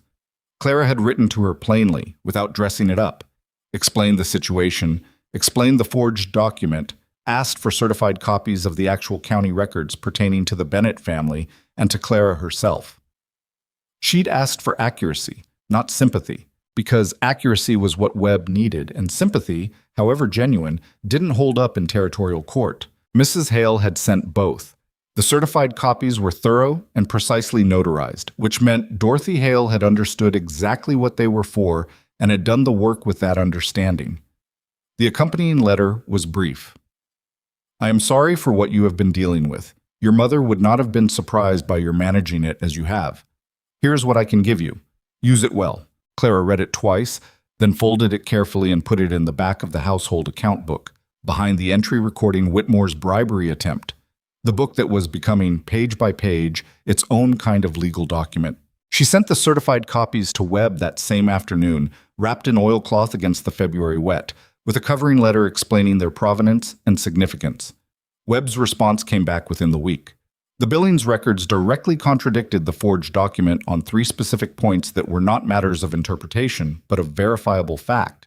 He was filing the comparison with the territorial court as evidence of fabrication. Depending on how Judge Connolly read it, this could result in a contempt referral against the parties responsible for the forgery, which, if traced to Meridian Land Associates, opened a considerably larger legal problem for them than the land dispute itself. "This changes things," Colton said, reading Webb's letter at the kitchen table on a Sunday morning. It was cold enough that the windows had frosted at the edges, and the kitchen was the warmest room in the house, which was why they were both in it, which had stopped requiring explanation some weeks ago. "It raises the stakes for them," Clara said. She was cutting bread for the midday meal and watching him read. A forged county document is not the same as a manufactured debt claim. The debt claim is a civil matter. Forgery is criminal. Webb thinks they'll pull back. Webb thinks they might pull back, she corrected. He's careful about what he predicts. Colton looked up from the letter. You've read it. You left it on the table, she said. I didn't look for it. He was quiet for a moment, not with irritation, but with the consideration she'd come to recognize as his natural mode of processing things. I don't mind, he said. I meant to show it to you anyway. She set the bread down. Do you think they'll pull back? He folded the letter slowly. I think men like Whitmore don't surrender positions. They renegotiate them. Pulling back from the forgery doesn't mean they're done. It means they'll find something else. He looked at the frosted window. But it means they're on the defensive for the first time. That's different from where we were in October. She thought about October. 12 cents, a broken bag, a man looking at her like she was worth a wage. 4 months was not very long in the ordinary span of things. It had been, in this instance, an education in how much could change and how quickly the ground could shift under you if you weren't paying attention. She'd been paying attention. She thought they both had. The town of Red Hollow shifted slowly, the way towns did. Not dramatically, not all at once, but in the accumulation of small adjustments that eventually added up to something different from where things had started. Mrs. Marsh had been as good as her word. She had organized, quietly and without announcement, a collective of women in Red Hollow who had dealt with Clara in the course of business and were prepared to say, plainly and in company, that what they'd observed did not match the picture the forged document implied. It wasn't a campaign, exactly. There were no speeches, no formal meetings. It was simply that when the conversation in town turned toward Clara Bennett, certain women now responded with what they'd personally witnessed, and personal witness was harder to argue with than a piece of paper of uncertain provenance. Mrs. Halverston at the dry goods store had moved back from careful to warm, which was its own kind of statement, given that she talked to nearly everyone in the county. The feed supplier, Oaks, had stopped making her wait. 2 women from the south end of town, whose names Clara barely knew, but whose faces she recognized from weeks of market days, had begun nodding to her with the particular nod that meant something in small-town currency. The nod that said, "You are known here, and known decently." It wasn't acceptance, exactly. It was something more provisional than that. The frontier town's version of a conditional welcome extended on the evidence so far, subject to revision. She understood the terms and did not expect more than they offered. What surprised her more was Pete Doyle. Pete had been, since her first day, the ranch hand she'd had to earn the most deliberately. Not because he was hostile, but because he was the kind of man who didn't revise his opinions quickly or publicly. He'd come to respect her, she knew that. But on a Tuesday morning in late February, he stopped her in the yard between the barn and the kitchen door, in the gray cold of a morning that hadn't yet decided whether to snow, and he said, with the directness of someone who'd been working up to something, "The men in town have been saying things about you, things that aren't true. I want you to know I told them so." She stopped. "You did?" "In the saloon, Saturday." He looked at a point slightly to her left, which was where Pete Doyle looked when he was being sincere and uncomfortable about it. "Haskell was there. He made a remark. I told him what I knew from working here and what I thought of his remark." She was quiet for a moment. "Thank you, Pete." He looked at her directly for once. "You're a fair person," he said, as if this were a verdict delivered after long deliberation. "Fair people shouldn't have to put up with that." He went back to the barn. She stood in the cold yard for a moment and thought about what it had cost him to say that. Not much by some measures, quite a lot by his, and felt something that was too complicated to name simply. She went inside and started the morning and didn't make a production of it because Pete Doyle would have hated that. The hearing in Helena was scheduled for the first week of March. Webb had been clear that it was not a full trial. It was a preliminary proceeding before Judge Connolly to determine whether the promissory note had sufficient validity to proceed, and simultaneously whether the evidence of forgery regarding the second document warranted a criminal referral. It was, he said, the kind of hearing where momentum mattered. If Connolly ruled against Meridian on the note, the whole strategy collapsed. If he ruled for a criminal referral on the forgery, Meridian faced a set of problems significantly larger than a land acquisition. Colton would go to Helena. Webb needed him present. Clara would stay at the ranch. They'd discussed it practically, she and Colton, over the kitchen table one evening, going through who needed to be where and for what purpose. Her documented testimony was already part of Webb's filing. Her physical presence in Helena was not required, and the ranch needed someone who knew its workings to keep things steady in the days he was gone. It was the right decision. She knew it was the right decision. She also found, in the days before he left, that she was not entirely comfortable with it. She did not examine this too closely. She was practical enough to know that examining it closely would not change the decision or improve the situation, and would mostly just occupy space in her head that she needed for other things. She kept the discomfort at a manageable distance and focused on what needed doing, making sure the household was prepared for his absence, making sure he had everything Webb needed in organized form, making sure Frank and Pete had clear direction on the range work. Colton left on a Monday before dawn. She was up, because she was always up before dawn, and she had coffee ready and a wrapped parcel of food for the road, practical and sufficient. He came into the kitchen in his traveling coat with the leather satchel that held everything Webb had asked for, and he stood for a moment in the way that meant he had something to say and was deciding how. "The books are in order," she said. "Frank knows what needs doing on the east fence. I've left notes for everything else." "I know," he said. "Webb is good," she said. "The documentation is strong. I know that too." He looked at her. Morning was still dark beyond the kitchen window, and the lamp was making its usual uneven light, and they were standing in the kitchen that was hers now, in the functional sense. Hers by the work she'd put into it, by the knowledge of where everything was and what everything needed. "Clara, you should go," she said. "You'll lose the early road if you wait." He looked at her for a moment longer. There was something in his face she could see even in the lamplight, the unguarded quality, the management stripped out of it. She held his gaze and did not look away, because looking away would have been a kind of dishonesty. "When I get back," he said. It wasn't a question or a promise with specific content. It was the acknowledgement of a conversation that hadn't happened yet, and both of them knew was coming. "When you get back," she said. He picked up the satchel. He went out into the dark Montana morning, and she listened to the sound of the horse, and then the quiet after it, and she stood in the kitchen for a while with both hands around her coffee cup and let herself feel what she'd been keeping at a manageable distance. It was not a small feeling. She'd known that. She'd been refusing to look at it directly for weeks, not because she was afraid of feelings in general, but because this one had the particular weight of something that could go wrong in multiple directions simultaneously and take other things down with it. She was employed by this man. She lived in his house. Her financial stability was entirely tied to his.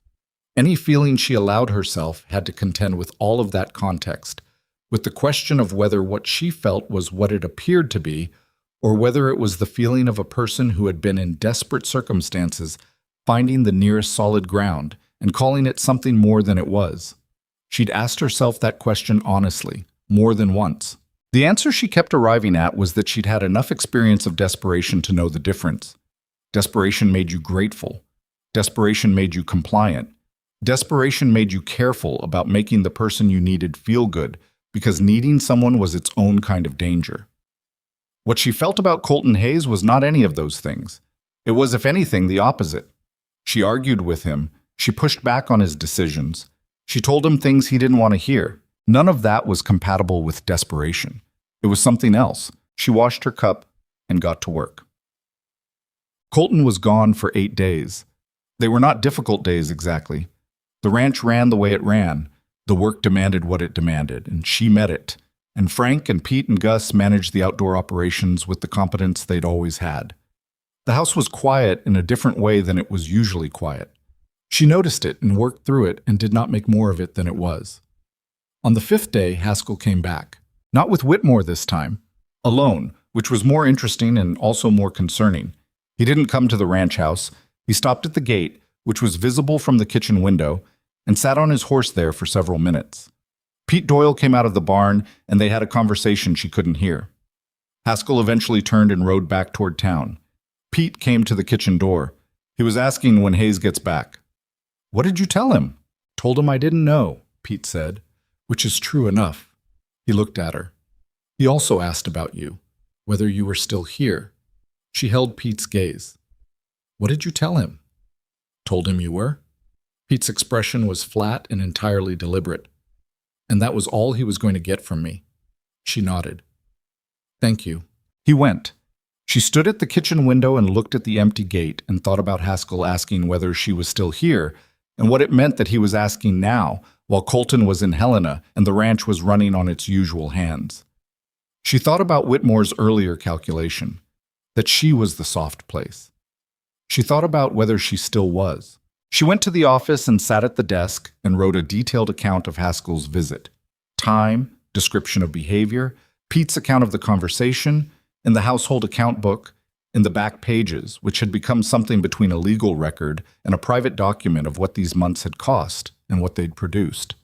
Then she went back to the kitchen and made bread, because the bread was real and needed making and her hands worked better when they had something actual to do. Colton came back on a Saturday evening, arriving after dark with Webb's letter already in the satchel and a look on his face that she read from across the yard before she could see it clearly. Not triumph, because he was not a man who wore triumph that way, but relief, which was a more honest thing. She waited on the porch while he put up the horse. Frank appeared from the bunkhouse and said something she couldn't hear, and Colton answered, and Frank went back.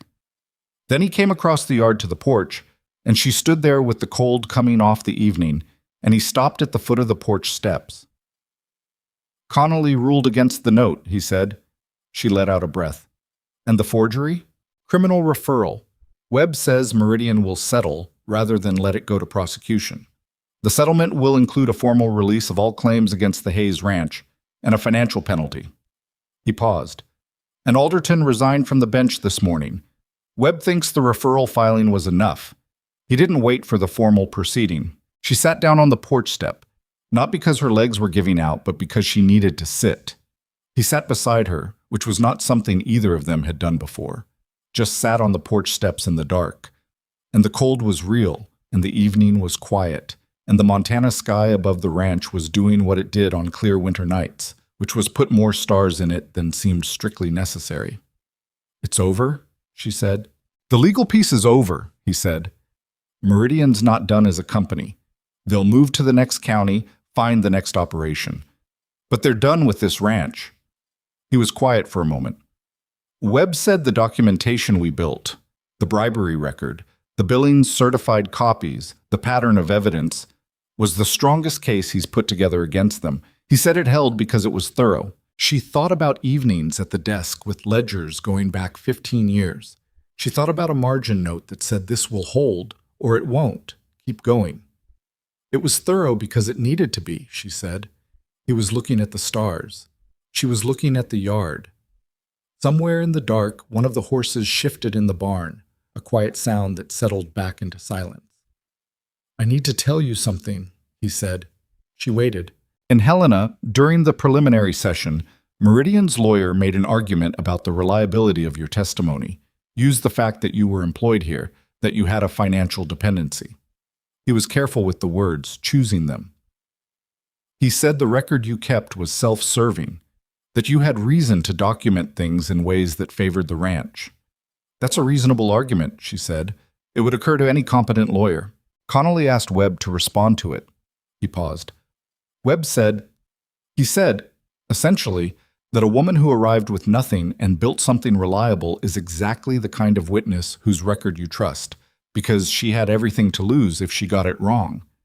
He said the argument about self-interest cut the other way. You had more at stake in being accurate than in being favorable. Another pause. Connolly agreed. She sat with that. The cold was working through her coat now, the real January cold that didn't care about anything, and she was aware of him beside her on the step, close enough that she could feel his presence without touching. Colton, she said. I know what I want to say, he said. I've been working out how to say it for about 8 days. Then say it, she said, without working it out. He was quiet for a moment that had the quality of a man setting something down. Then, I'm going to say this plainly, because that's the only way I know how to say anything, and I'd rather be awkward and clear than polished and unclear. He turned to look at her. I've been in this valley for 15 years, and I've managed this ranch, and I've been through hard seasons and good ones, and I've been the kind of person who didn't need other people more than they needed to be careful about needing them. And then you walked into my office in October with 12 cents and a bag you wouldn't put down, and I made a decision in about 2 minutes that I have not regretted once. Bam. Then. He paused. What I feel is not something that's going to change when the circumstances change. It's not about the ranch, or the legal proceedings, or what you've built here. It's about who you are. She looked at him. He looked back. I'm not asking you to say something you don't feel, he said. I'm not asking you to feel something because of gratitude or circumstance, or because I'm the person who gave you work when you needed it. I'm asking whether what I think I see is actually there. The stars were doing their unnecessary abundance above the valley. The cold was definitive, and the porch step was hard, and she was 33 years old, and she had been reduced to 12 cents before and rebuilt herself, and she knew the difference between solid ground and the appearance of it. She knew what this was. It's there, she said. He exhaled, a long, slow release of something he'd been carrying. All right, he said. It's complicated, she said, because it was, and she wasn't going to pretend otherwise. I work for you. I live in your house. The dependency is real and it matters. I know, he said. We'd have to change that, she said. The arrangement would have to change. Yes, he said. It would. He looked at her steadily. I'd like to change it. She looked back at him for a long moment. The cold was past minding now. What does that look like? She said. Practically. He was quiet in the way that meant he was choosing carefully. It looks like something I'd like to ask you, he said. When you're ready to be asked. Not tonight. Tonight has been enough. He paused. But soon. She looked at him and thought about 12 cents and margin notes and a practiced smile and an account book full of evidence and a woman in Billings who had known her mother and a man who'd sat on a hard step in the Montana cold and said, I'd rather be awkward and clear. She thought about all the things she had survived that she had not been sure she would survive. Soon, she agreed. They sat on the porch steps for another few minutes, both of them looking at the yard and the barn and the sky doing its extravagant thing, and neither of them said anything more, and the silence was the comfortable kind, the kind that didn't need filling, that held the shape of things without requiring them to be stated.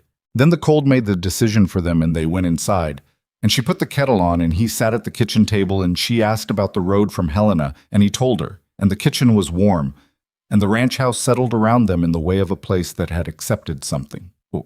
The question came 11 days later. Not planned, not ceremonial. He came in from the range at midday, which he didn't usually do, and she was at the office desk going through the February accounts, and he stopped in the doorway. I've been thinking, he said. She looked up. There was mud on his boots from the morning work, and he hadn't taken his coat off, which meant he'd come straight in. His expression had the quality she'd learned to read as intention, not impulsive but arrived at, the conclusion of a process that had been running underneath everything else. Have you? She said. I've been thinking about what I want to ask you, he said, and I've concluded that the longer I wait to ask it, the more it's going to feel like a thing that requires ceremony, and I don't think it should require ceremony. He paused. I think it should just be asked. She set down her pen. Will you marry me? He said. Not with the inflection of a question, exactly, more with the directness of a man stating something he means and waiting to find out whether the other person means it too. She looked at him in the doorway with his muddy boots and his unremoved coat.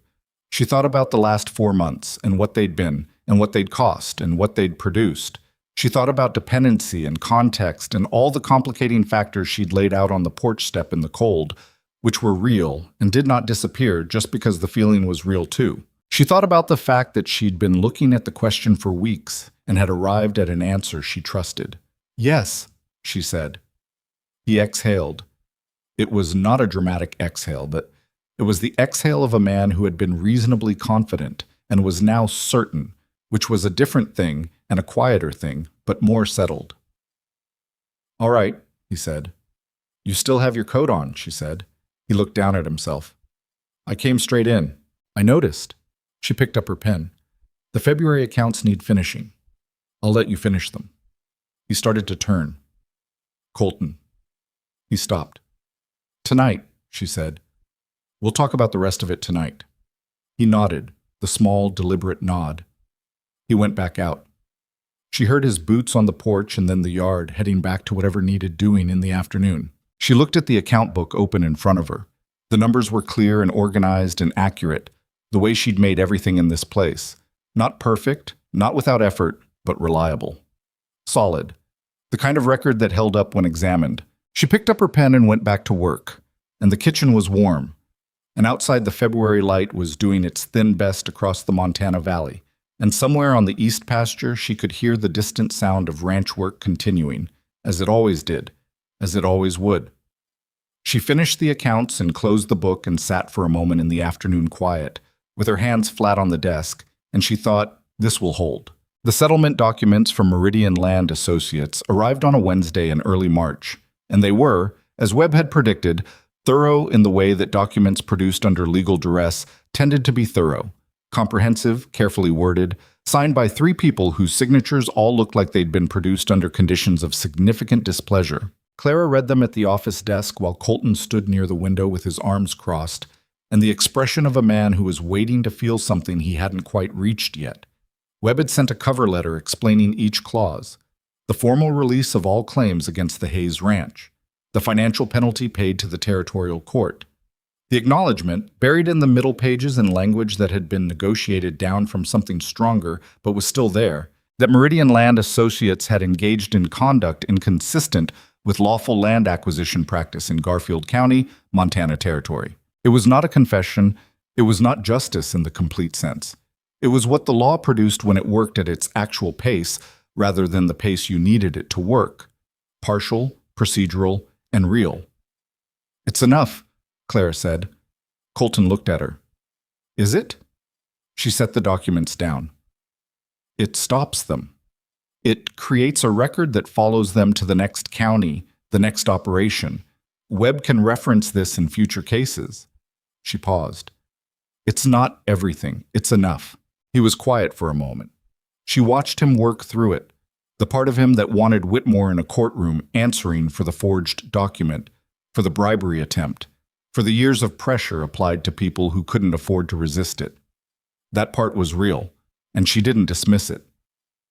But she'd learned, over the course of her own losses, that the difference between justice and satisfaction was one of the more important distinctions a person could make, and that confusing them was how people spent their lives in bitterness, waiting for something the world wasn't going to deliver. "Alderton," he said, "Webb's letter says the Territorial Bar Association has opened a formal review. He'll likely lose his license." She looked at the window. "He won't face criminal charges. That's the part that isn't enough." Colton nodded slowly. "No," he said, "it isn't." They sat with that for a moment, the honest acknowledgement of what hadn't been made right and wasn't going to be made right, at least not in any form they'd see. It was a harder thing to hold than victory. It was also the true shape of it, and she decided a long time ago that she would rather hold true shapes than comfortable ones. "Sign the settlement," she said. "Let Webb file it, and then we go forward." He picked up the pen. They married on a Saturday in late March, in the county clerk's office in Red Hollow, with Webb present as a witness because he happened to still be in town wrapping up the final filings, and with Pete Doyle and Frank Ruiz standing in the doorway because Pete had found out about it from Gus, who had overheard something he probably wasn't meant to overhear, and Pete had decided without asking that he was going to be there. It was not a large ceremony. There were no flowers. The county clerk, a man named Briggs, who had been doing this job for 11 years and had presided over ceremonies in every condition from elaborate to barely legal, read the necessary words in a voice that managed to be both brisk and not unkind. Colton said what needed to be said with the directness he brought to everything that mattered. Clara said it back with the same quality, looking at him rather than at Briggs, because Briggs was not the point. Frank Ruiz, in the doorway, removed his hat for the duration and held it against his chest with the missing tipped finger visible, which she noticed and which did something to her chest that she hadn't expected. Pete Doyle did not cry. He stood with his arms crossed and the expression of a man attending to important business, which was exactly what he was doing. Afterward, in the street outside the clerk's office, Webb shook Colton's hand and then turned to Claire and said, "You held that together. I want you to know I know that. He said it the way he said everything, without performance, as a statement of observed fact. She thanked him and meant it. They drove back to the ranch in the afternoon, the early spring light doing its tentative best across the valley, the road still soft from the last week's weather. Neither of them talked much. It wasn't an uncomfortable silence. It was the silence of two people who had said the necessary things and were now sitting inside the reality of what they'd decided. About 2 miles from the ranch, Colton said, "I want to change your name in the account books." She looked at him. "That's what you're thinking about?" "It's a practical matter," he said, and there was something under the practicality that was not entirely practical, something that was closer to wanting her name written into the ranch's permanent record, into the 15-year accumulation of accounts and correspondence and margin notes that constituted the ranch's history. "Clara Hayes," she said, trying it. He looked at the road. Yes, she thought about Bennett, her father's name, her mother's name by marriage, the name that was on the farm records and billings, and on the bankruptcy filing, and on the certified copies Mrs. Dorothy Hale had sent in oilcloth against the February wet. It was a name that had cost her things, and given her things, and she carried it without apology. It would always be part of what she was. "Clara Hayes," she said again, settling into it. "All right." He drove. The valley opened up ahead of them, the ranch buildings visible in the middle distance, the creek line marking the water access that Meridian had wanted and hadn't gotten, the pastures still brown from winter but with the quality of ground that was thinking about spring. She looked at it, all of it, with the particular attention of someone who had learned not to take the continued existence of things for granted. Spring came to the Hayes Ranch the way it always came to that part of Montana, reluctantly at first, then all at once, the way people changed their minds. The pastures greened with the speed of something that had been waiting, and the creek ran high and cold from snowmelt, and the cattle that had spent the winter on reduced forage began to fill out with the new grass. The work expanded the way it always did in spring. Colton was out from early to late, and Clara managed the household and the accounts, and began, in the spare hours that spring's longer days provided, something she hadn't planned. She started a proper ledger system for the horse operation. The horse side of the ranch had always been the secondary business, maintained, functional, never fully developed. She'd noticed in the historical records that the years when Colton had run the horse operation more actively had been the years that cushioned the ranch against the bad cattle seasons. She'd been thinking about it since February. She'd said nothing until she had something concrete to show. She put the ledger on the kitchen table one evening in April. Colton came in from the range, washed up, sat down, and looked at it. "What is this?" "A proposal," she said. She sat across from him. "The horse operation has been running at about a third of its capacity for 4 years. You have the land and the breeding stock. What you don't have is the time to run it alongside the cattle operation, and what you haven't had is someone managing the financial side closely enough to see where the expansion pays." He turned a page. She watched him read. "I've projected the cost against the last 3 years of comparable regional prices," she said. "The margin isn't dramatic, but it's consistent. Consistent is better than dramatic when you're building a secondary operation." He turned another page.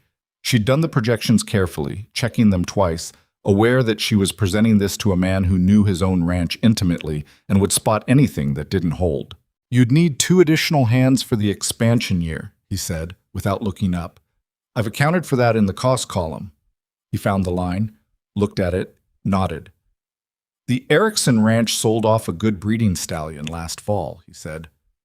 "I looked at him, but the timing wasn't right. Is he still available?" "I'd have to ask." He closed the ledger and looked at her. "You've been working on this since winter." "Since February," she said. "I wanted to have something real before I brought it to you." He was quiet for a moment with the particular quality of a man reassessing something upward. "You could have told me you were thinking about it." "I could have," she said. "But thinking and showing are different things. I'd rather show." He looked at the ledger, then at her. "It's a good proposal," he said. "I know," she said. He laughed, the real version, the one that changed his face. And she felt the same warm and inconvenient thing she'd felt in the kitchen months ago and no longer felt the need to move away from. "Write to Erickson," he said. "Ask about the stallion." She wrote that night. Summer settled into the ranch with the full weight of a Montana summer, which was considerable. The days were long, and the work was relentless in the particular way of the season. Branding, weaning, fence repair that the winter had deferred, all of it compressed into the months before the fall cattle drive. Colton was stretched in the way he got stretched at this time of year, operating on less sleep than was advisable, and making decisions faster than he liked to make them. Clara watched this and said nothing for 2 weeks. Then she reorganized the morning schedule so that the accounts review happened at midday rather than after supper, which gave him an hour in the evening that he'd been losing to paperwork. He didn't comment on the change for 3 days, and then one evening he said, "You moved the accounts." "To midday," she said. "Why?" "Because you were doing them at 10 at night and making small errors, and small errors in accounts become large errors in 2 months. She looked at him. "The hour in the evening is better spent on sleep." He was quiet for a moment. "You could have told me I was making errors." "I fixed them," she said. "It was faster." He looked at her with the expression she'd come to think of as his honest face, the one with nothing managed in it. "You do that," he said. "Fix things without announcing them." "Is that a criticism?" "No," he said. "It's an observation." A pause. "I don't always notice the things you're doing until they're done." She considered that. "That's all right," she said. "They get done either way." He shook his head slowly, not in disagreement, more in the way of a man acknowledging something he was still, after months, slightly surprised by. "I'm aware that I'm not easy to live with," he said. "You're not difficult," she said. "You're particular. There's a difference." She looked at the account book. "I'm particular, too." "You are," he agreed. "You're also usually right, which is its own kind of difficult." She looked up at him. He was watching her with the quiet attention she'd noticed from the first day, the even, considered look that had initially seemed like assessment and had turned out to be something more continuous than that. "I'm not always right," she said. "Name a time." She thought. "The east fence repair in April. I told Frank the post spacing could hold another season." "It held," Colton said. "It was marginal," she said. "I underestimated the spring runoff pressure. I was lucky." He was quiet. "Most people wouldn't have said that," he said. "Most people don't have to live with the consequences of their own miscalculations," she said. "I do. It encourages honesty." He nodded, and then, after a pause, "I pushed Alderton's corruption complaint further than Webb thought was strategically smart.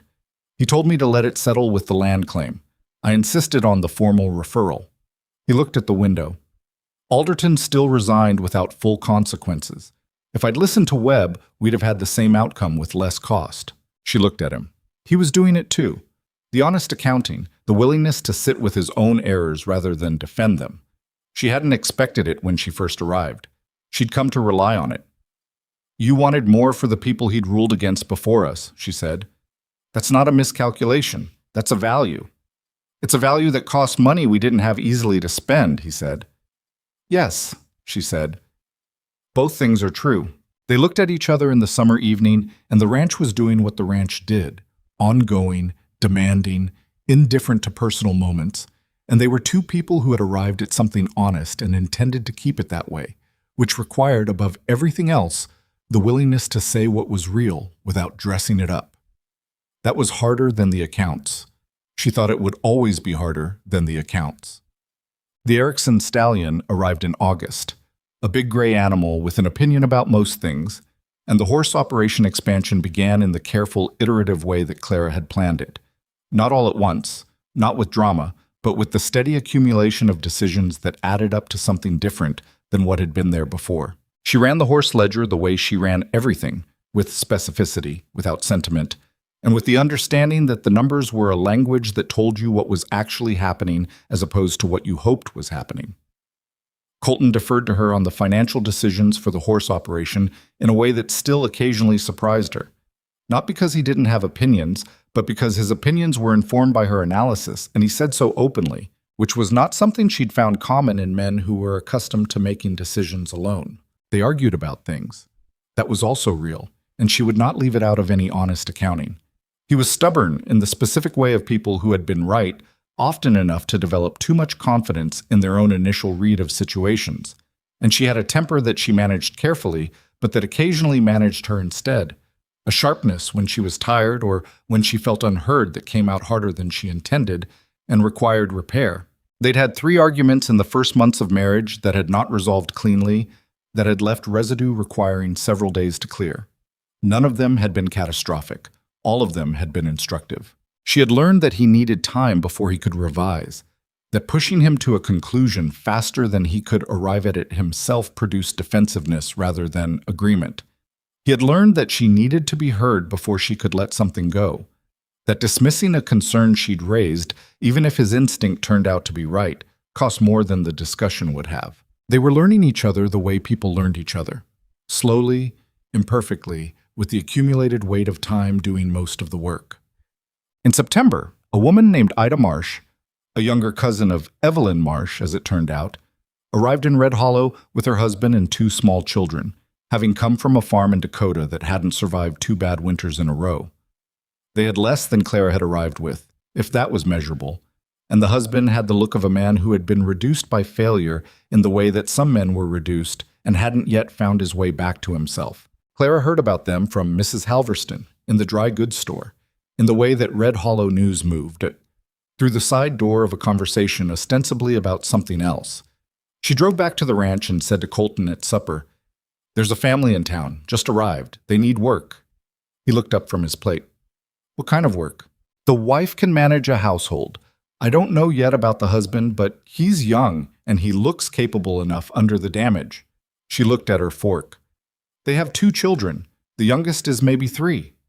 Colton was quiet for a moment, reading her the way he'd learned to read her. "You're thinking about Gus," he said. Gus Alderman had left the ranch in July to take up a claim of his own, a small piece of land to the south, which he'd saved for over 2 years and which he'd told Clara about before he'd told Colton, which she thought said something she was privately glad about. The bunkhouse had 1 fewer hand than it needed for the fall drive. "I'm thinking we need help," she said, "and they need work. That's a practical coincidence." He looked at her steadily. "You came here with 12 cents, he said. "I know what I came here with. I'm saying I know what this is," he said. It wasn't an accusation. It was the recognition of a pattern, that she had not forgotten what it was to arrive with nothing, and that she never would, and that this was going to be a recurring feature of their life together. He said it as someone who had accepted this. "Can we afford to bring on another hand?" she said. "Practical, on purpose." "Look at the September accounts and tell me," he said. She looked. They could, if the fall drive went as projected. She told him so. "Then talk to them," he said. "See what they can do."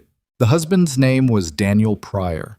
He was 28, from a family that had farmed Dakota for 1 generation before the weather made its feelings known. He was not comfortable with cattle, but he was good with horses, which was useful given the expanding operation. And he worked with the particular driven quality of a man who understood that this was his chance to not be what the last 2 years had made him. His wife, May, was quieter than Clara, but competent in the way that mattered, and she learned them household rhythms with a speed that Clara recognized because she'd done the same thing herself, coming into a place and reading it as fast as she could. Clara did not tell them about her own arrival. She told May what she needed to know and showed her what she needed to see and left her to build her own understanding of the place, because that was how it worked. You couldn't give someone belonging. You could only create the conditions for it and let them do the rest themselves. But one afternoon in October, May said to her, out of nowhere particular, "You're not from here originally." "No," Clara said. "I came from Billings." "How long did it take?" May said. And from the way she asked, Clara understood that she wasn't asking about travel time. She thought about October in the office in Red Hollow and 12 cents and the look on a man's face. She thought about the months between that and this. All the things that had happened, the things that had been built, and the things that had to be fought for, the good days and the bad ones, and the argument with Colton that had taken 4 days to properly resolve, and the evening they'd sat on the porch steps in the cold with the stars doing their unnecessary abundance. "It takes longer than you think it should," Clara said. "And then one day it's just where you are." She paused. "That's not very satisfying to hear when you're in the middle of it." "No," May said, "but it's something." "It's something," Clara agreed. Peace. The fall cattle drive of that year went moderately well, which in the cattle business was a successful outcome. The price at market was lower than the previous year and higher than the year before that, which was how prices moved, which was something you planned for and then accepted when the planning met the actual world, and the two didn't perfectly correspond. Colton came back from the drive with Frank and Pete and two other hands, and the look of a man who was tired in the body and relieved in the mind, which was the best combination you could hope for at the end of a drive. He walked into the kitchen and sat down without ceremony, and she put food in front of him without being asked, because after 9 months she knew the sequencing of what he needed when he came back from extended range work. And knowing the sequencing of what a person needed was one of the more concrete expressions of the thing that had grown between them. He ate. He was quiet for a while in the way he always needed to be quiet after sustained time with other people, which she'd come to understand was not unfriendliness, but a genuine requirement, that he refilled himself in silence the way other people refilled themselves in conversation. She moved through the kitchen without intruding on it. After a while he said, "Pete told me something on the drive." She sat down with her own cup. "What did Pete tell you?" "He said—" Colton paused, with the expression of a man quoting someone whose communication style was not his own. "He said, the place runs different now. Better different, like something that knows what it is." She looked at her cup. "Pete said that." "Word for word," Colton said.